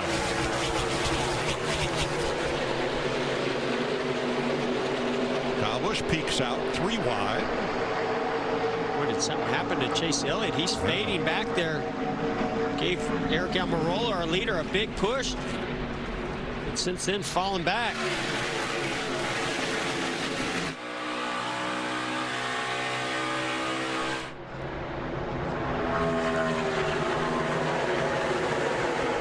Mr. Excitement, Ricky Stenhouse, number 47 on your program. Never disappoints, but this is tight down in the tunnel turn. How in the world did they make it through there, Mike?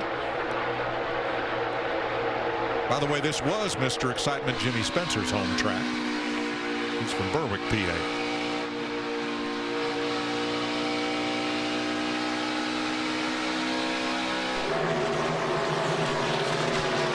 Varying strategies. Ryan Blaney's not been to pit road since lap 38, so he's on the oldest tires, but holding station in 3rd.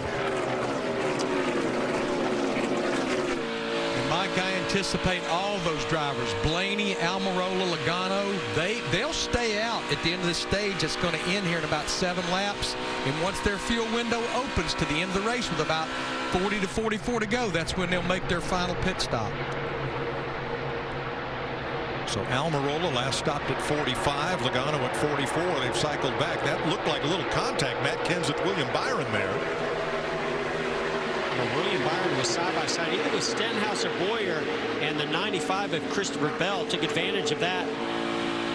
Went 3 wide, and that actually shuffled back William Byron. Here's Jimmy Johnson to the inside of the 38. John Hunter Newton took, oh, big crash. Eric Jones. Jones hard into the wall, and that's Tyler Reddick right with him. And we are back to caution for the 5th time today. Lap 72. Heavy damage on the right side of Reddick's car.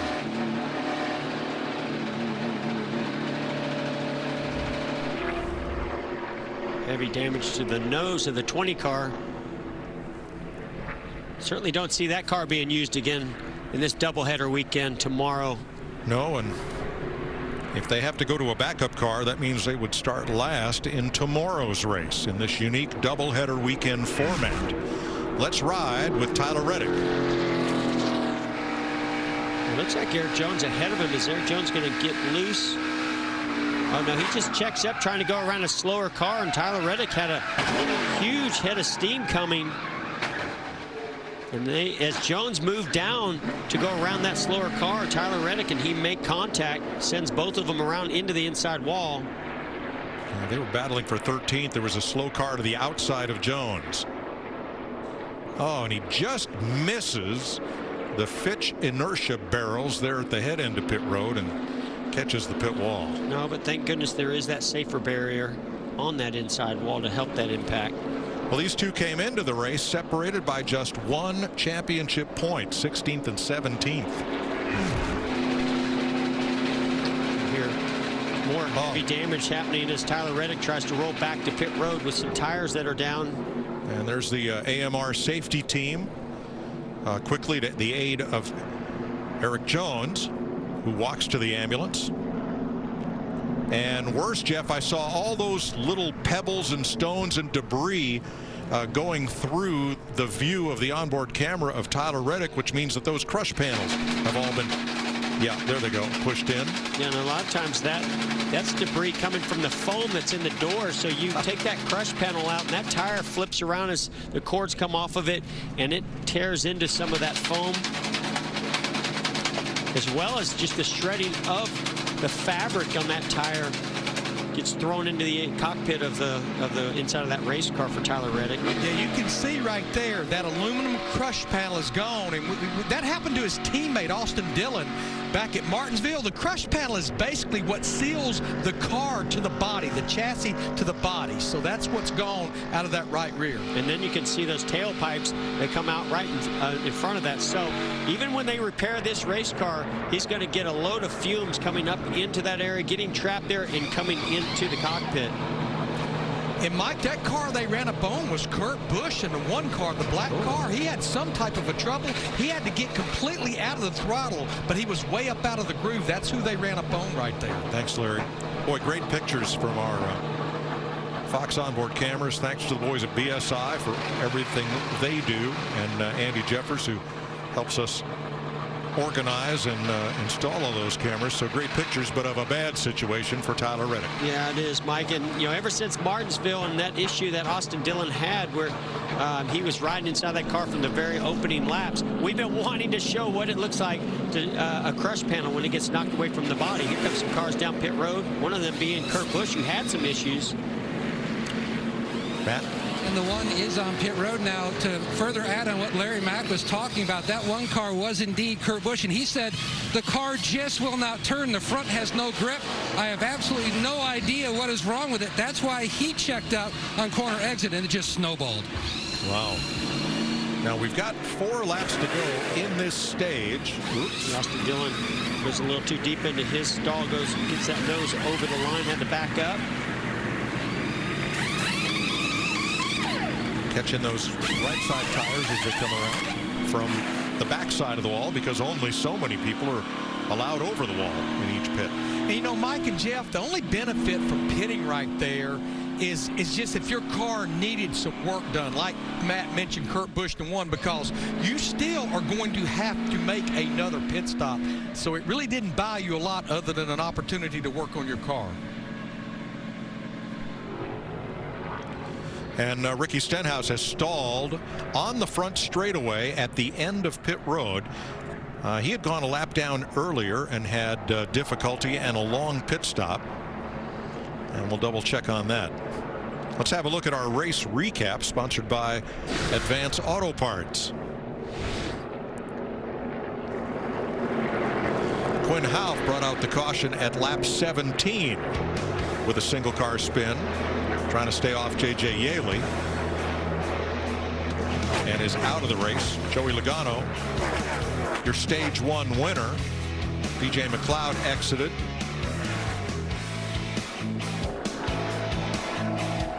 And then trouble here for Yaley. After getting into John Hunter Nemechek. And then moments ago, Eric Jones had the lift for Kurt Busch. The 8 gets into him, Tyler Reddick, and that'll put Jones out of the race with heavy impact into the pit wall. Reddick was able to continue. And remember, they race again here tomorrow. And if you can't use the same car, you start out back if you have to go to a backup car.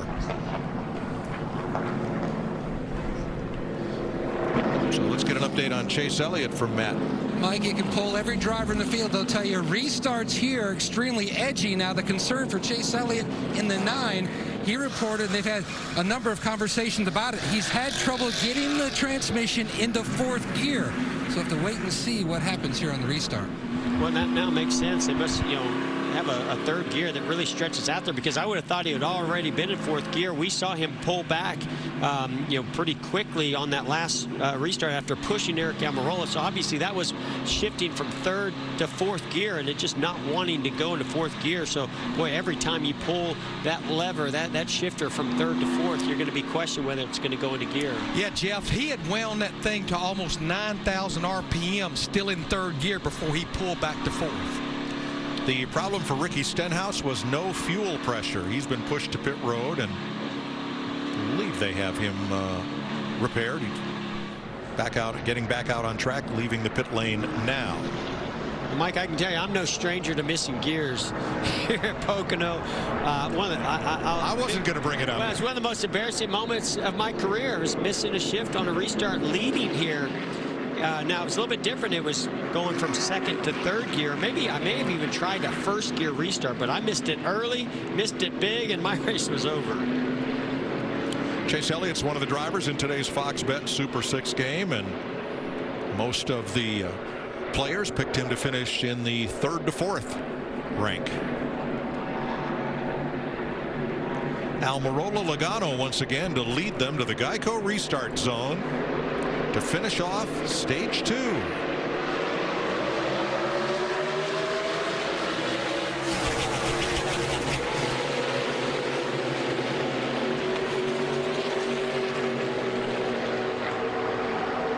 Three and 4 wide again. And again, the 9 car doesn't look like he missed a shift there, but he definitely didn't get completely up to speed, and Denny Hamlin's going to go by him. Truex Jr., nice job pushing Eric Almirola to the lead. It's Ryan Newman and 34 McDowell, the huge shift. Here's a change for the lead, possibly. Logano going after Almirola, but not able to complete the pass. 2 Fords and a Toyota up front, and 2 Fords behind them. Blaney and DiBenedetto, who's been hanging around the top 5 here for a good part of the day. With just a couple laps left in this stage, some great battles out on the track. Austin Dillon up the inside of Cole Custer there. That's for 19th. And Bubba Wallace. He's going to bump draft with Bubba Wallace, try to maintain as much speed, or maybe even push Bubba Wallace by Ryan Preece into turn 1. Ryan Newman right now positioned, no, not to get the last playoff point. Elliott is. Bubba tried to drive deep into the corner, but the back of that car just did not stick. You can see how easily you get a push and then drive too deep in the corner. Here's 3 wide. Denny Hamlin going to the inside of Alex Bowman and Matt Benedetto. Not going to complete that pass. This is for 5th place. Well, it was a great move, but just was not able to clear Alex Bowman. Here comes Kyle Busch, 3 wide with a big run. And Kevin Harvick to the outside. This is pretty crazy. Last lap, stage 2. Green and white checkers in the air for Eric Almirola, Joey Logano, Martin Truex, Ryan Blaney, and Matthew Benedetto. The top 5. And the final stage point goes to Chase Elliott in 10th. 4th career stage win for Eric Almirola and his first of this season.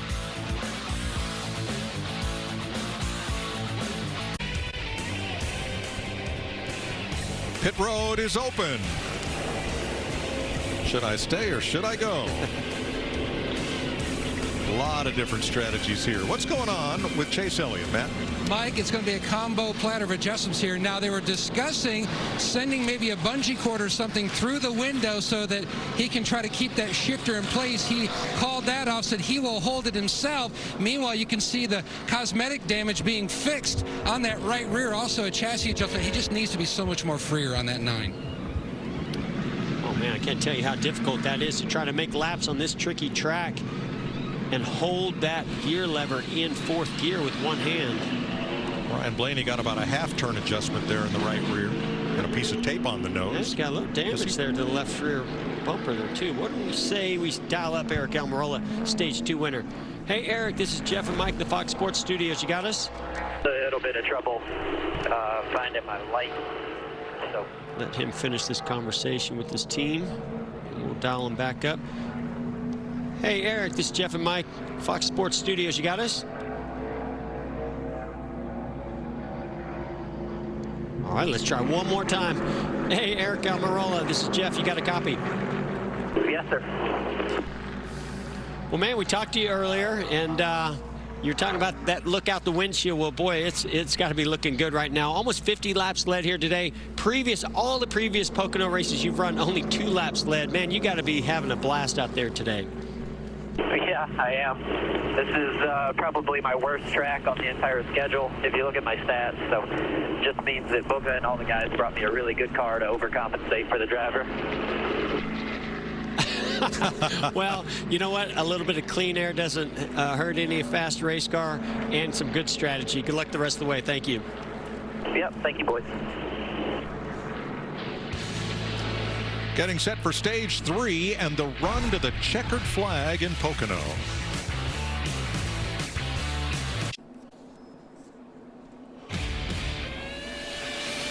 NASCAR Cup Series action tomorrow, live from Pocono, 4 o'clock Eastern Time on FS1. Then the action shifts to Indianapolis next Sunday. That race will be at 4 o'clock Eastern on NBC. Then we'll return to the Fox family of networks to FS1's live coverage from Kentucky Speedway on July 12th. Larry Mack? Yeah, I guess I'm trying to figure out Ryan Blaney in the 12 car with Todd Gordon there, because they seem to be on the same strategy as Eric Almirola, Joey Logano, and they pitted right there. For the most part, it's going to be tight. I don't think you can make it from here should we stay green, but that may be what they were thinking, is they're going to try to stretch it. But I think what you're going to do when we go back racing, once we get to about lap 85 to 90 with 40 to 45 to go, the window is open for sure there. I think that's when you'll start to see a lot of the drivers hit pit road to make it to the end. All right, we'll see.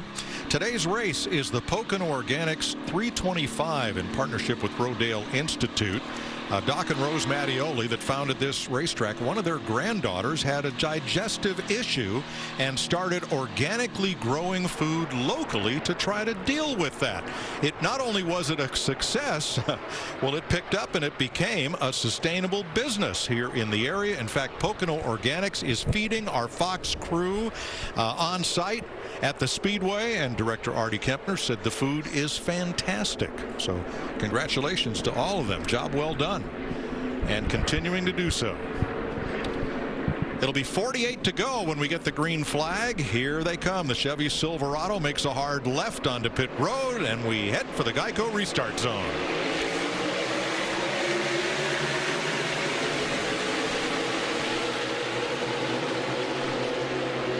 And they fan out, Mike, 4 or 5 wide. I think they can go about 8 wide here. There's Boyer poking out to make it 3 wide.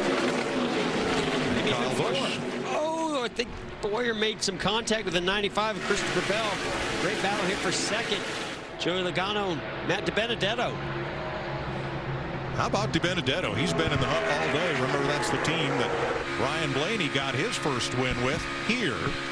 And And then the power move by Kevin Harvick, taking advantage of these two guys behind him running side by side, goes 3 wide and completes the pass. Well, that move did not work out for Logano. Now he's going to lose another spot to Truex and possibly to Hamlin. So Harvick to second, DiBenedetto to third. That's the highest they have run today. Well, that was pretty impressive right there. Denny Hamlin able to jump back in the throttle in the middle of 3 and drive by Logano on the inside. A little bit fresher tires, remember, on Hamlin versus Logano. There's Chase Elliott back at 24th. He had an uncontrolled tire penalty on that pit stop, so had to restart it back. And he's having to hold it in 4th gear at the same time. And they had some damage to the right side they were repairing. See the 12 of Blaney going, getting shuffled back. Christopher Bell. And Cole Custer in that mix of cars at 23rd. So a little bobble by Jimmy Johnson on that outside. 24. William Byron getting passed by the 2 of Brad Keselowski. Boy, Keselowski's had his struggles today. Yeah, we just, you know, when you see the Penske teammates been pretty strong today, but not Brad Keselowski. And racing back around 20th position. Here comes his teammate, Ryan Blaney, making a move to the inside.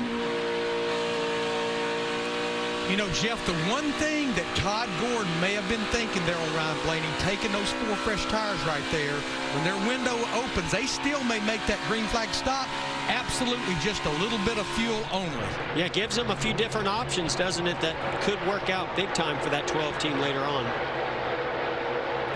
Michael McDowell in the top dozen here in that 34. Remember, he has a lot of road racing experience before he came to NASCAR, so I'd expect him to have a pretty good day here, since this is, after all, a road course with 3 very different corners. They just all happen to turn to the left. Well, he's missing out on some shifting that he'd like to. He probably really liked Pocono when you could do that. See Boyer jumping out, going by Bubba Wallace. Bubba Wallace, we've been listening on his radio, not happy with the handling of that car today. They have been making some huge adjustments. Bubba 14th. Working on Boyer. See the 17, Chris Buescher, jump loose in the middle of the corner. I love those shots where we show those roof flaps. Ooh, there's a pretty wide move by Byron. Popping out, going to the inside of Kurt Busch. Can he complete the pass? And he does. Here comes Blaney. 2 left side tires on the apron through the tunnel. But I was going to say, I love those shots from looking at those roofs and showing those roof flaps fly on those straightaways. These teams have done so much work to figure out how to get those roof flaps down for downforce on these flat corners, but fly up on the straightaways to reduce drag. Well, you saw Blaney make that move, putting 2 tires below the line. That's what got him in trouble on the first lap of this race. The car got all sideways, but things evolve, including the handling on these cars as the race goes on.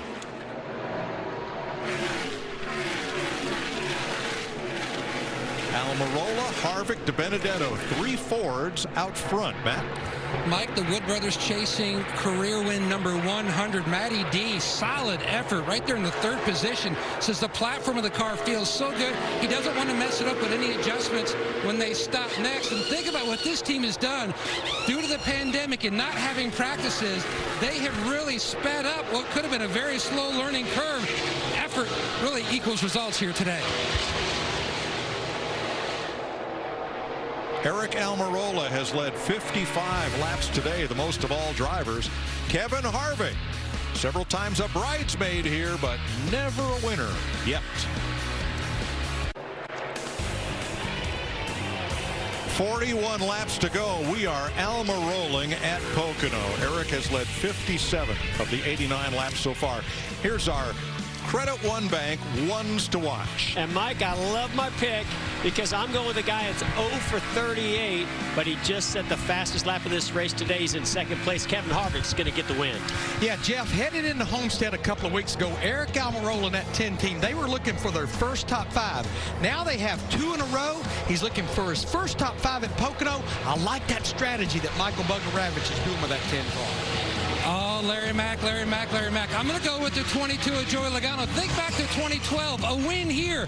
helped save his career and got him that Team Penske ride. He's riding back in fifth. The car's the best it's been all day. He will lead the most important lap, the last one. In 2017, Ryan Blaney picked up his first career win driving the Wood Brothers 21 here at Pocono.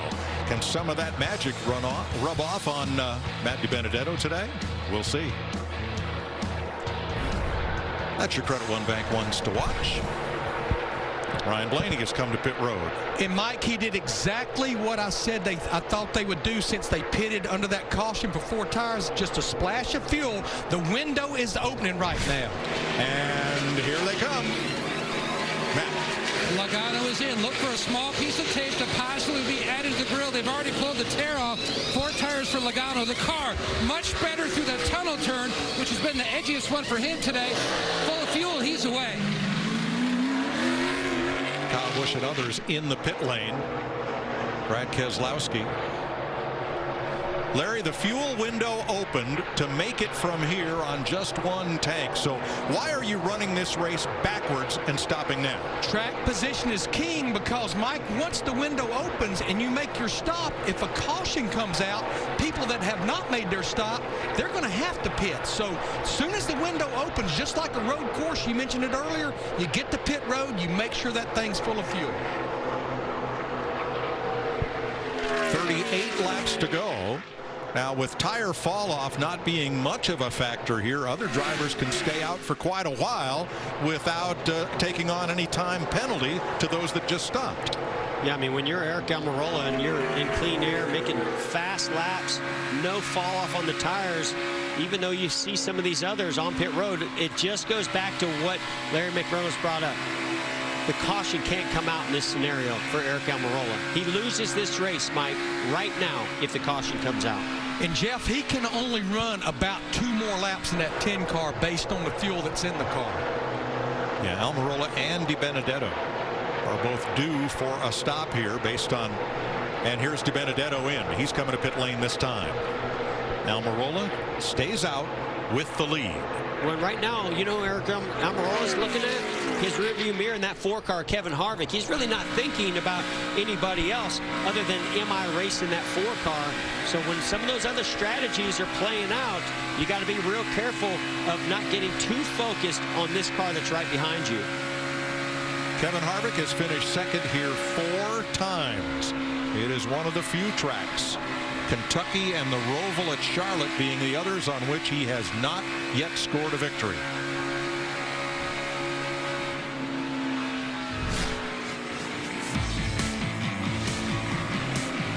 It's a short list.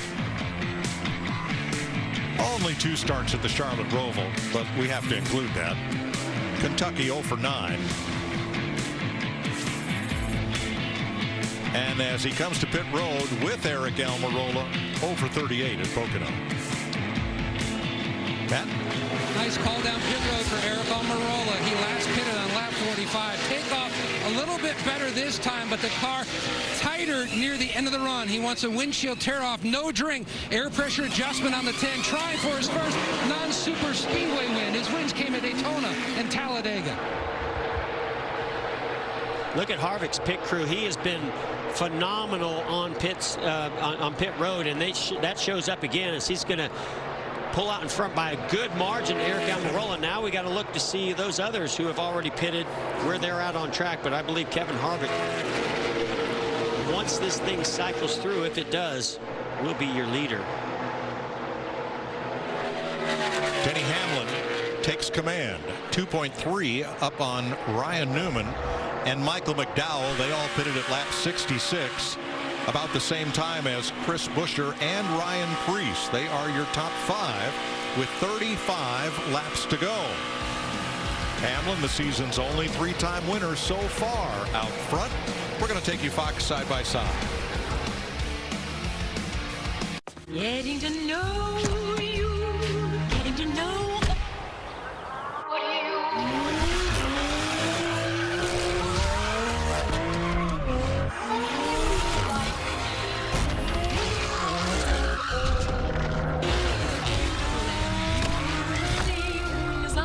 Get to know the 2020 Supra, now with 0% APR financing for a limited time. I am proud of this place we call home and the men and women of this nation who stand unafraid, sacrificing everything in order to keep us safe. And in their honor, I salute them in any way I can. I am NASCAR. What's going on? Let me help. Here we go. Lift and push and push. There, it's up there. Oh, boy. Hey, Josh. Wrinkles send the wrong message. Help prevent them before they start with Downy Wrinkle Guard. Hey, bud. Hey, Papa. So you won't get caught with wrinkles again. July 8th. Nothing's gonna stop me when I summon the beast. Our newest competitors. This is insane! Are the craziest yet. If he falls, it is over. But sometimes the only way to win is to romance our biggest and baddest tagger. She grabbed my flag, she grabbed my heart. Are you proposing? Whoa! Wow. Catch an all-new Ultimate Tag after MasterChef, July 8th on Fox, or watch anytime on Fox Now and Hulu. I am the future, and I am now. I am going to make sure my name will be the one you'll remember forever. I am the NASCAR Xfinity Series. There's nothing more gratifying than watching frustration, doubt, even agony give way to a beautiful tear-jerking triumph right before our eyes. U.S. Open champion. Eclair was in, baby. Tomorrow on FS1. NASCAR Cup Series racing is live from Pocono. Wow, that was wild. Tomorrow at 4 Eastern on FS1 and the Fox Sports app. Welcome back to Pocono. 32 laps to go with pit stops. Ryan Newman in the Roush Fenway number 6 Ford has picked up the lead from Michael McDowell and Chris Buescher. 10th place on the right. John Henry, co-owner of Newman's car, Roush. That's the Fenway in Roush Fenway Racing. John Henry also owns the Liverpool team in the Premier League, which won their title this week.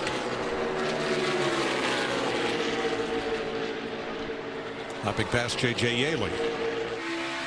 Now, we documented, this 4 car of Kevin Harvick coming off pit road ahead of the 10, and the reason being is because Kevin Harvick had a lot less laps on his tires by pitting much later than Eric Almirola on the previous sequence, and he did not need to take 4 tires. They went, Rodney Childers, his crew chief, went with 2 tires versus the 4 and filled up with fuel of the 10 of Eric Almirola.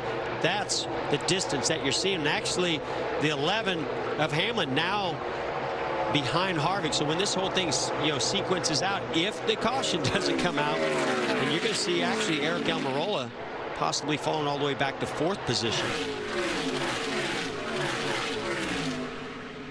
So Harvick is currently 8th. All of the drivers in front of him pitted earlier. Harvick came in at lap 94. Michael McDowell in 2nd place, like Ryan Newman, the leader. Both stopped at lap 66. Chris Buescher in 3rd, another Roush Fenway car, stopped at lap 67. In the 17, there's Buescher. And then Ryan Preece for JTG Doherty also stopped at lap 66 in the number 37. So they'll be the next ones to come to pit road. In 5th, Corey LaJoie on a bit of a strategy ploy here. He stopped at lap 73 just prior to the end of stage 2. Hey guys, the driver back there running in 6th, Ricky Stenhouse Jr., the 47 car, I think the Mad Hatter is at work. Brian Patty, the crew chief, because he pitted at lap 80. That's 40 laps to go, or 50 laps to go, but I think Patty's going to try something here. Trust me. He is going to try something. I know 50 laps would be a stretch, but Brian Patty, as I said, the Mad Hatter, you just never know what they're up to. Yeah, he is, as they say, a contrary. Whatever you do, he'll do the opposite, and sometimes it wins him some races. Well, maybe he also pays attention to Larry Mack's trends, and he knows that maybe there's some more caution laps coming in the closing laps of this race that'll get him that fuel mileage he needs. Here's Ty Dillon, who had a speeding penalty back at lap 65. He is now the 7th place car. He stopped at lap 79. And then Harvick is in 8th, stopping at lap 94. All of these next 7 cars stopped in the 90s. So very good to go on fuel. Let's have a look at the Progressive Race summary after 101 laps. Ryan Newman, your leader by 2.3 seconds, one of 5 leaders today. 7 lead changes and still 29 cars on the lead lap. 6 caution flags, including the stage breaks. Those stages won by Joey Logano and Eric Almirola. We listened in to Almirola and his team. We got lots of fuel to make it to the end. We're in good shape. Go get them. Bud, you got the best tires of everybody in front of you. You're faster than them. Eventual leader will be the 4 car, who is about 6 seconds ahead. Good intelligence for Almirola. Yeah, and right behind Eric Almirola is the 95 of Christopher Bell. I mean, he's on a very similar strategy as Kyle Busch, his teammate. Truex, Hamlin, sort of like teammates, Toyota family.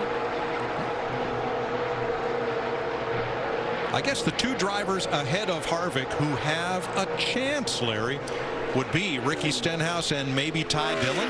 Well, right now there's 27 laps to go, and Ricky Stenhouse Jr., by my calculations, he's about 2 laps shy right now at the pace he's running. And Ty Dillon, he's about 1 lap shy with the pace he's running. So you know what? When you're back as far as those guys are in points, try to make it work. If you follow the leaders, you'll just follow the leaders. That's it. Sure, you got a shot, take it. And that is theirs. When the checkered flag waves later today, they're going to make a very special presentation out of it. Bill Joyner joined Union 76 back in 1968, and for the past 50-plus years, he has been responsible for the quality and distribution of all of the racing fuel used in these cars, and with nary a complaint over that entire time. So Bill Joyner retires at the end of June. And we certainly wish him well and thank him for the years of service and just the great consistent quality of the fuel that goes into these cars from both Union 76 and Sunoco.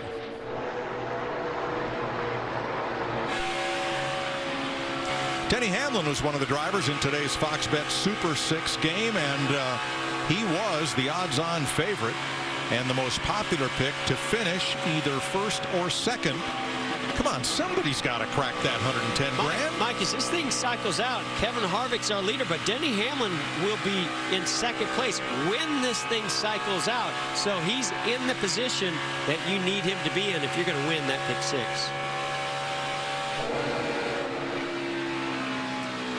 Harvick 19 seconds behind race leader Ryan Newman, who will have to make a stop along with Michael McDowell, Chris Buescher, Ryan Preece, and Corey LaJoie ahead of him.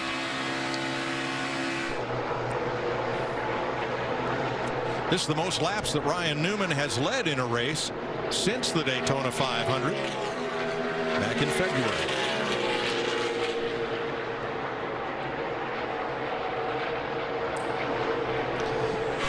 And Mike, I applaud Scott Graves, the crew chief for Ryan Newman, trying something, but no matter what, they're going to have to pit. They're going to have to pit under green. If the caution came out, they're going to have to pit under caution.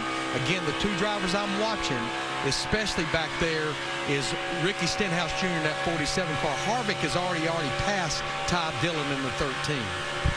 In that 47 machine of Stenhouse Jr., he's not saving any fuel. He's running as hard as he can based on these lap times.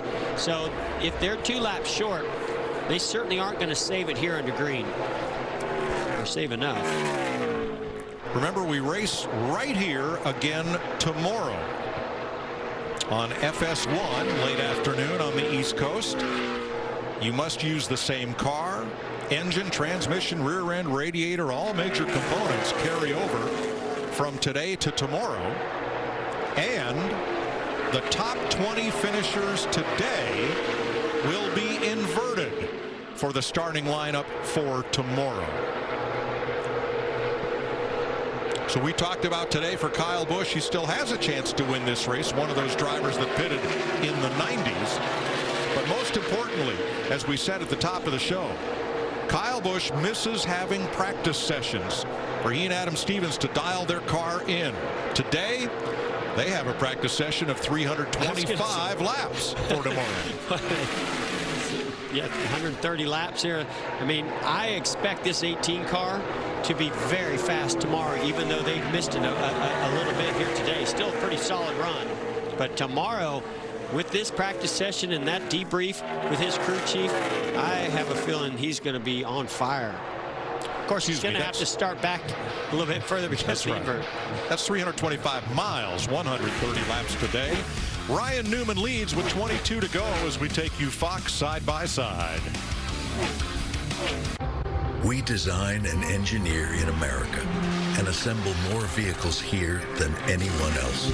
It's why, at a moment's notice, we can take American ingenuity and our manufacturing capability and put it to work. Building respirators, ventilators, and face shields.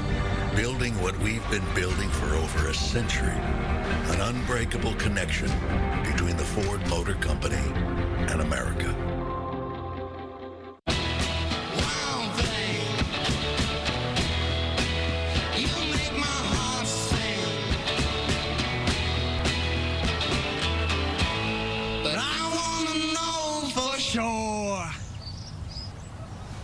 Yeah, we all want to know, honey, so. Blue. Blue means boy. Blue means boy. Right. We get it. Geico Motorcycle. 15 minutes could save you 15% or more. Sunday dinner has always been special. These days, it's just nice to have something to look forward to. Well, break out the good plates and tell the kids to wash up. Because it's Sunday dinner. Even if it isn't necessarily Sunday.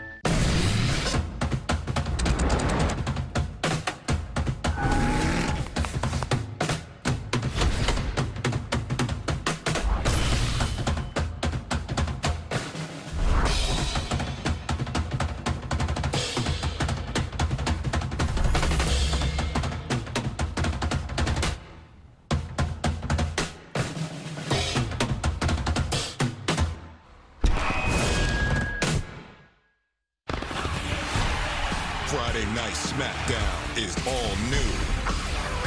You gotta be kidding me! All the action. And here we go! The drama. The superstars.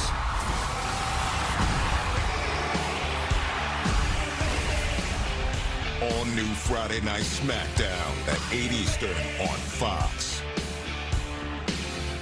I am the future, and I am now. I am going to make sure my name will be the one you'll remember forever. I am the NASCAR Xfinity Series. You saw Michael McDowell take the lead from Ryan Newman in our Fox side-by-side coverage. It was short-lived. Look, he stopped just shy of the start-finish line, so officially McDowell does not lead a lap as he and Newman get their final service of the day with 19 laps to go, and so does Ricky Stenhouse. That leaves Chris Buescher and Ryan Preece out on the racetrack. Well, that makes sense now why Ricky Stenhouse Jr. is running as hard as he was. He's just wanting to make as much time on track as possible because he wanted to come down pit road and get a splash of fuel to get it to the end.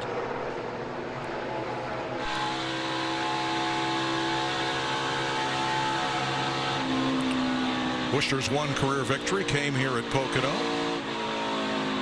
There's Ryan Preece to pit road. You can hear him backing off. Going through the gears, all the way to second gear.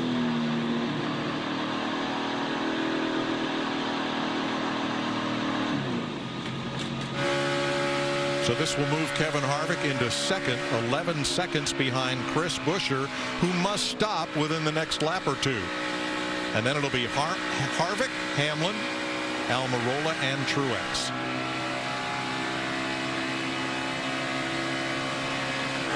Matt? Mike, just under 2 seconds, Hamlin to Harvick, but there's concern in the Hamlin camp. 2 laps ago, he said, I've got a severe vibration. His pit crew is looking over the camera footage from the stop to make sure all the lugs were tight. Coincidentally, his teammate Kyle Busch says he's got a vibration. Sounds more like a braking vibration that Jeff was talking about earlier in the race. Chris Buescher is in. The leader has surrendered the lead. And we will cycle back to Kevin Harvick. Yeah, and Mike, as we see Buescher on pit road here, when you come to pit road under green and you're hard on the brakes, you heat up those brakes, and then they sit on pit road and they cool, and a lot of times it'll work that rotor just enough to where you pick up a vibration when you get back out on track. If it doesn't get worse, then we know it's something like that, and not a tire that's out of, that has lost its balance. You know, just to kind of make sure you're on top of what has transpired here, Kevin Harvick, Rodney Childers in the 4 car on that last trip to pit road, because they had pitted on lap 66, when they came back to pit road at lap 94 under green, they did right sides only. As well as Denny Hamlin and Chris Gabehart in the 11 car, they did 4 tires on 66, so on 97, they did 2 rights. Where Eric Almirola, because he had not pitted since lap 45 and had run so many laps, they had to go with 4 tires. I do want to add on Ryan Blaney in the 12, as much as I thought that may have paid off, it just was not the right strategy coming to pit road, even though they had to do fuel only under green. Again, Ryan Blaney in the 12 car. Thanks, Larry. That explains why Almirola is 12 seconds back of the leader. Harvick and Hamlin just 2 seconds apart. We still have 29 cars on the lead lap with 16 to go. Rodney Childers, crew chief. Is Kevin Harvick headed for a long-awaited win at Pocono, or will it be heartbreak number 5? The number 4 times Harvick has finished second at this track. Well, what I'm pretty fascinated with here, right? You see, we talked and documented about Kevin Harvick taking 2 tires versus Almirola. They came in together. Almirola was the leader. Even though Kevin Harvick, those 2 tires gets him off the end of pit road faster and puts a gap of maybe 4 or 5 seconds. As we see an issue with Alex Bowman, the 88. Looks like maybe a tire, right side tire is coming apart. Bowman in 18th place. Right rear. Yeah, looks like maybe some damage to the right side. Maybe he's made contact with the wall that may have cut down that right rear tire. Yeah, you can see the damage to the right side. I said 18th. He was 12th when he brushed the wall and had that problem. Yeah, and throwing debris out there. There's that right side skirt. But going back to Harvick and Almirola, they came off pit road. Harvick with 2 tires, Almirola with 4. And even though there was maybe a 4-second gap, 5-second gap, I thought Almirola would eventually start closing in, but it's quite the opposite. Harvick with those 2 right side tires has actually put 13 seconds between him and Eric Almirola. Almirola maybe a 1/10 of a second faster, a couple of tenths last time, but not a big difference.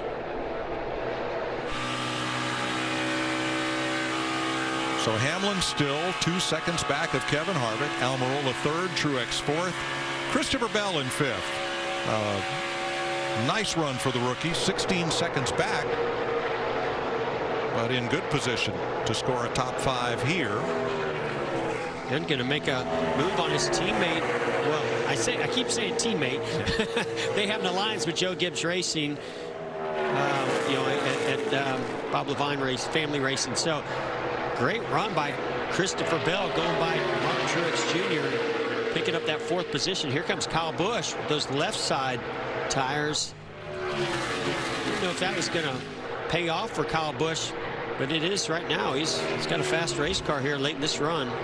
Toyota's 4 of the top 6 spots, and behind them Clint Boyer up for 7th place after restarting 12th back at lap 77. And what's not present, got to go all the way back to Matt Kenseth in 10th in the first Chevrolet. I really expected today to be a day for those Chevy Camaros to shine, but they just have not been there. Of course, Chase Elliott was pretty good and had some issues.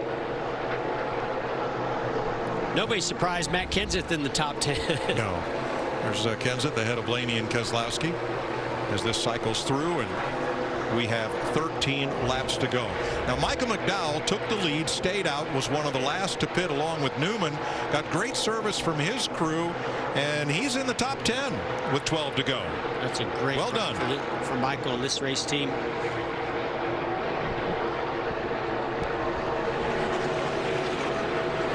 Any comparison to road courses or not, Mike, this is a great run. Great job all day with strategy and keeping that track position for Michael McDowell. Now on board with Denny Hamlin. And Hamlin is coming. That lap he was 0.6 faster than Kevin Harvick, chopping the lead, which was 2.1 and is now 1.3 in closing. Well, we've seen this race car in clean air. Denny Hamlin able to put down some very fast laps, so he's happy with this car. A lot of this is dealing with lap traffic right now, and I think that's what happened to Kevin Harvick. All depending on how you get through this traffic is what kind of laps you're going to be able to put together and whether we're going to see this gap close down from first to second. Jeff, I think where Denny Hamlin is better than Kevin Harvick right now, in all three corners, he can pick the throttle up earlier than the 4 car. And that speed carries all the way down those straightaways. Well, and I saw that earlier when we were on board with Denny Hamlin, and he dove to the inside of somebody in turn 3, jumped in the throttle, and went right by. I think it was Logano, and that told me right then how good Denny Hamlin is right now. Hamlin just caught those 2 lapped cars down the straightaway and into turn 1, where they stayed up high and out of his way. Harvick had to deal with them in that flat turn number 3, where passing isn't quite as easy. So here comes Hamlin. Martin Truex, speaking of vibrations, with 11 to go. How many more laps? Yeah, I should see this. 95. I'm trying. I'm worried. Well, I can attest to being worried at a track like this when you're thinking about either a failure, whether it be a loose wheel or a brake failure. You know, the worst place that can happen is turn 1 at Pocono, and I can say I've experienced it. It's one of the scariest moments I've ever had behind the wheel of a race car, and a helpless feeling. And Mike and Jeff, they did right side tires only on that 19 car their last trip to pit road, so if it is a loose wheel, it would be on the right side.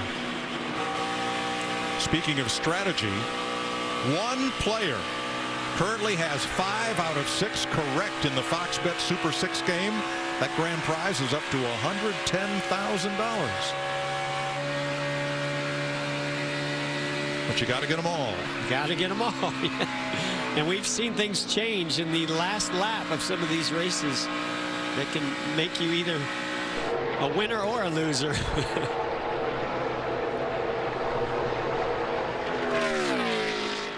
Back in 19th and 20th, Ricky Stenhouse and Austin Dillon. Now, Mike, that's not a battle for 19th. That's a battle for 20th. The front row. Because if you finish 20th today, you're on the pole tomorrow. So really, Larry, we should be looking at 20th and 21st. Right. 20th is Austin Dillon. 21st is Ryan Preece, another 2 seconds back. Yeah, but that last time by, Ryan Preece was a half a second faster than Austin Dillon in 20th position. Ryan Preece right now, with 8 laps to go, he's running qualifying laps. He wants to get that front row. Right, because if he makes the pass, he could start on the front row. If he stays 21st, he'll start tomorrow from the 11th row. And how ironic is, if you go back to our 2 Darlington races, he finished 20th on Sunday. He started on the pole on Wednesday. That's right. He's got this deal down. 8 to go. Well, and this is what I was a little bit concerned for Denny Hamlin is once they clear traffic, Denny's going to get held up on traffic there. But Kevin Harvick and Denny Hamlin were running about the same line, running up high as you see here on board Denny Hamlin, putting those right side tires in that traction compound. That's the same line that Kevin Harvick's running. As Hamlin catches him, he's going to start getting that disturbed air affecting the downforce of the 11 car and might not be able to get the run that he needs to actually make this pass. But I think lap traffic is Denny Hamlin's best friend. Wow. Right up on the back of Timmy Hill. Well, he planned that perfectly. Front tire down on Joey Logano. running 8th.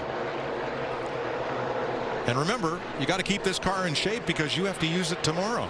Well, that one's not in great shape with the left front. They might be able to fix that. And I just wonder, did they do right sides, and did he lock up a left front tire, maybe come to pit road? Sometimes that flat spots, it causes some damage. Jeff, they actually did 4 tires at lap 91. They're on the same strategy as the 10 car. Okay, Larry, thank you. Brian Preece has taken over 20th. Who's 21st now? Jimmy Johnson. We'll see how it plays out over these last 6 laps.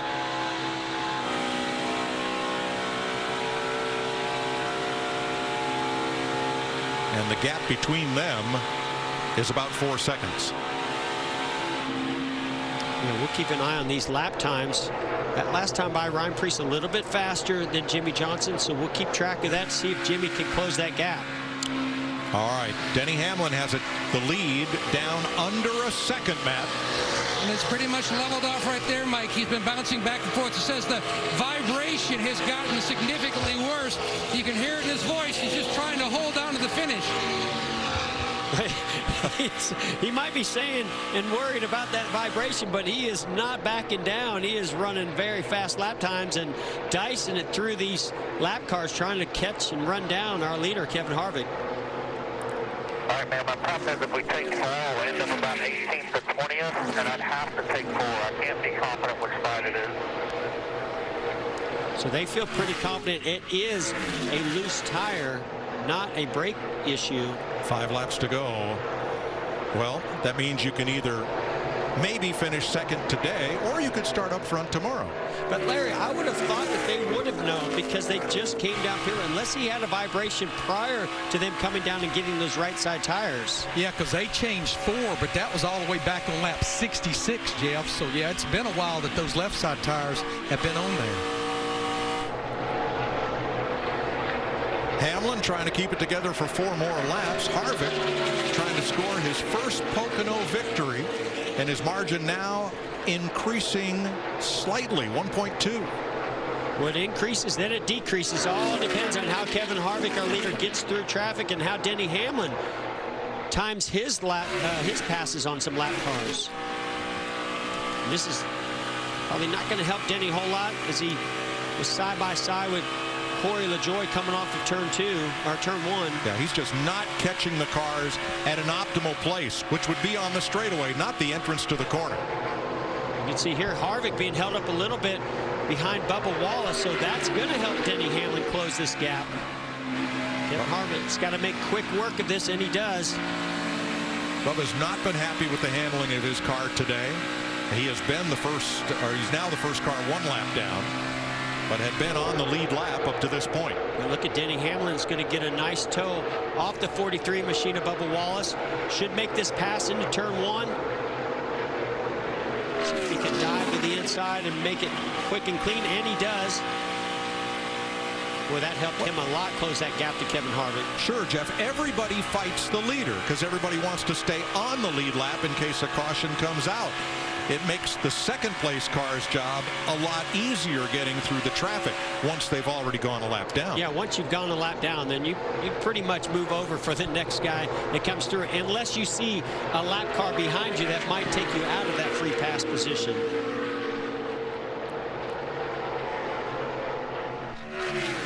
You can see Denny Hamlin trying some different lines. He knows that he can't run in the tire tracks of Kevin Harvick. Now he's getting a run down this long straightaway, going to use that draft off the 4 car. Harvick went all the way to the pit wall to try to shake the draft of Hamlin, something Neil Bonnet did here decades ago and caught the ire from ABC commentator Jackie Stewart. Says that's very dangerous driving. No, it wasn't. It was strategy. Boy, look at Hamlin. He's able to run it differently. His car's definitely handling better than Kevin Harvick right now because he can get down lower and use that clean air and gain on Kevin Harvick. But where and how is he going to make this pass? Through the tunnel turns, pretty much one groove. He's going to lose a little time to him here. But let's watch in turn 3. I saw Denny Hamlin now trying that bottom groove to get that clean air. Nope, he's going to run right in his tire tracks, use that traction compound. This is going to hurt him on the exit. And you heard him have to get out of the throttle a slight bit as he got tight. And here they come to the white flag. 1 lap to go, sponsored by Credit One Bank. Hamlin looking for Pocono win number 6. Harvick looking to win here for the first time ever. See Denny running a little bit lower line. Not really closing that gap enough. The only thing I see happening here, Mike, is Harvick's going to have to make a mistake in the tunnel turn. I just don't see Kevin Harvick making that mistake in these last couple of corners.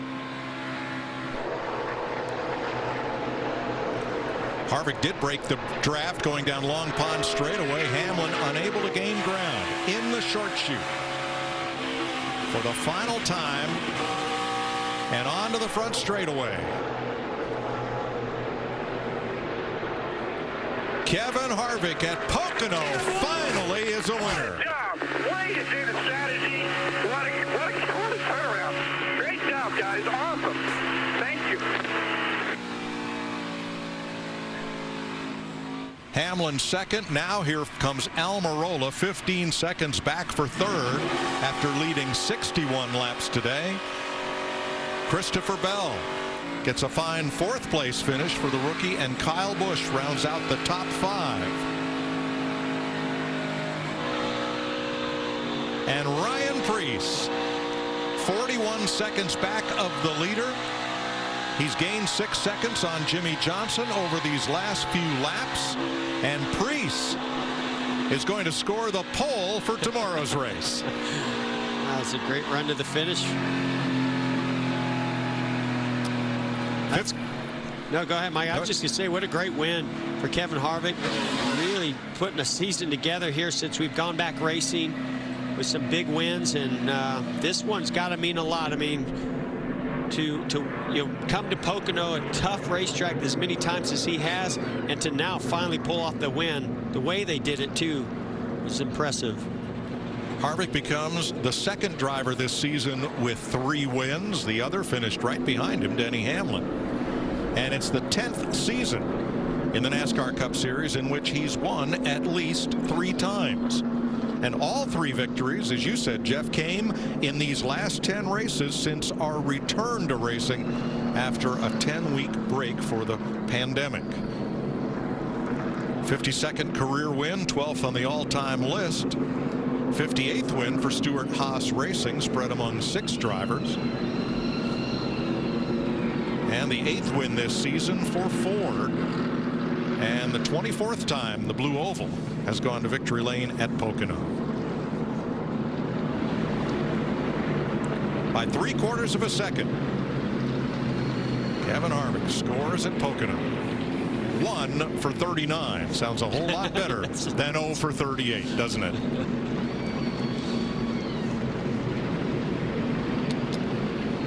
Matt Yoakams with the winner.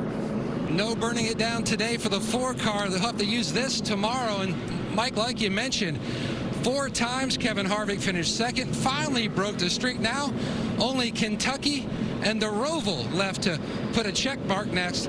How big is the relief to finally get this check mark, Kevin? Yeah, just got to thank everybody on our Head for the Mountains Busch Beer Ford Mustang. We weren't where we needed to be to start the race. Lost a bunch of track position and came back, made some great strategy calls, and were able to get out front and make some good laps. But yeah, that's great to finally check Pocono off the list. Everybody at Stewart Haas Racing has done such a great job with all of our cars every time we've come here over the last 7 years. So it's great to, I guess we just need special paint schemes to get to victory lane. I want to say hi to my family.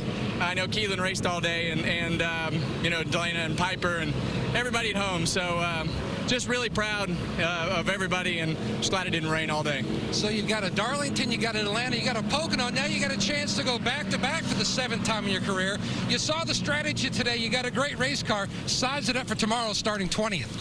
Well, we were back to 20th today, so, you know, I think in the end it's going to come down to strategy and what you need to do. I got to thank everybody from Mobile One and Hunt Brothers Pizza, Jimmy John's, Fields, everybody from Haas that puts this car on the racetrack. I wish I could explain to everybody how hard the guys and gals are working in the shop right now with this schedule, and everybody broke up.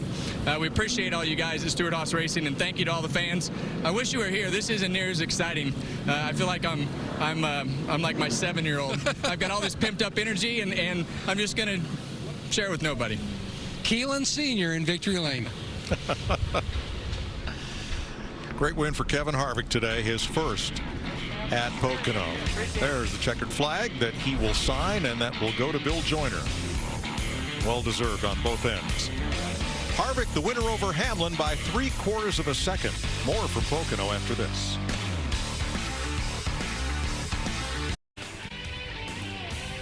Kevin Harvick celebrates his first Pocono win. Now, the results are still unofficial, but it looks like 7 of our Fox Super 6 players finished with 5 out of 6 correct. And if that's unofficial, what does that get you, Mike? They'll split a consolation prize of $1,000 if it ends up that way. Nobody would win the $110,000. Again, that's all unofficial. What is official is that Denny Hamlin finished 3/4 of a second behind Kevin Harvick and is with Matt. Mike, he certainly served notice today to keep an eye on the 11 car tomorrow. You almost picked off your 6th win today. How severe was that vibration? Well, it's bad. It's like someone loosened all the nuts on the car. You know, it's unfortunate we got there. I mean, we came there from a long way back and had a strong FedEx Camry. It's just with about 15-20 to go, the vibration just got really, really bad. And still, it would have been tough to pass.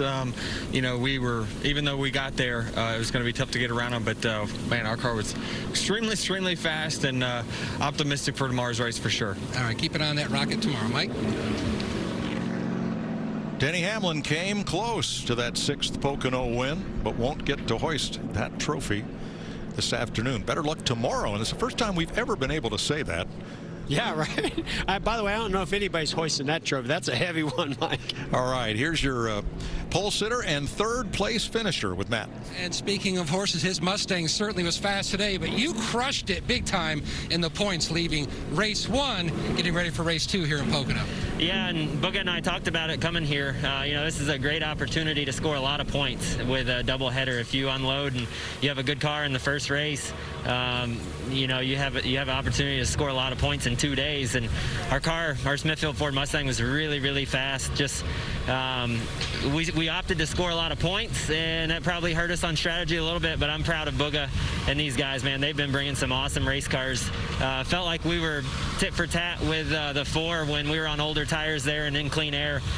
But just proud of everybody at Stewart Haas Racing, Roush Yates Engines, everybody at Ford Performance, Shady Rays, Go Bowling Mobile One, everybody that helps this program out. You know, we're trying to keep the momentum going. 3 top 5s in a row. I'm really proud of my race team. It's a career best, Mike. 3rd place for Almirola today. Christopher Bell and Kyle Busch completed the top 5. The first Chevy was Matt Kenseth back in 11. We'll be right back to wrap things up from Pocono for today and look to tomorrow.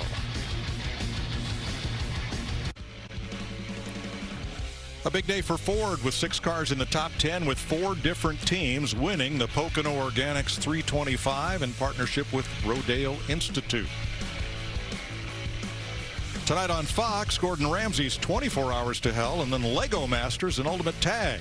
And tomorrow, Jeff, we get to do it all over again. And I can't wait. And we're going to invert the top 20, and we're going to see this kind of strategy that we learned so much about today. 2 tires versus 4 tires, gas and goes, all play out again tomorrow, and some adjustments of what you learned today. I cannot wait for a fun and exciting Pocono race, and a short race. Again, it's only 10 laps longer than this one. A triple header all on FS1, starting with the truck race. As NASCAR and our world continue to navigate through these times, there's always been one constant: you, the fan.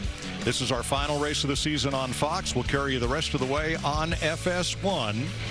And my former colleague at Speed and one of my heroes, Brock Yates, once recorded a great ode to tumultuous times and our love of sport.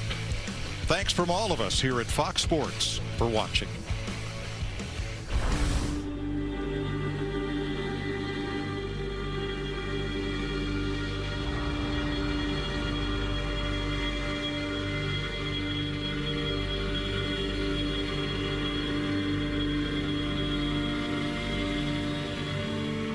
I say, based on my years of experience in this sport, that these people come here to vicariously ride with these drivers. to see them encounter all sorts of adversity and a lot of hazard and a lot of danger.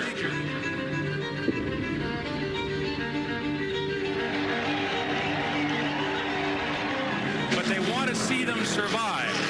It is the essence of this spectator involvement with this sport to see adventure, confrontation, and survival. Crash into the wall, into the air. Listen to this crowd as they cheer their voice. The crowd up on their feet as the checkered flag falls. Hell yeah, boys! Great job! And I can say that if anybody denies that, they don't know either motor racing or the people who enjoy watching it.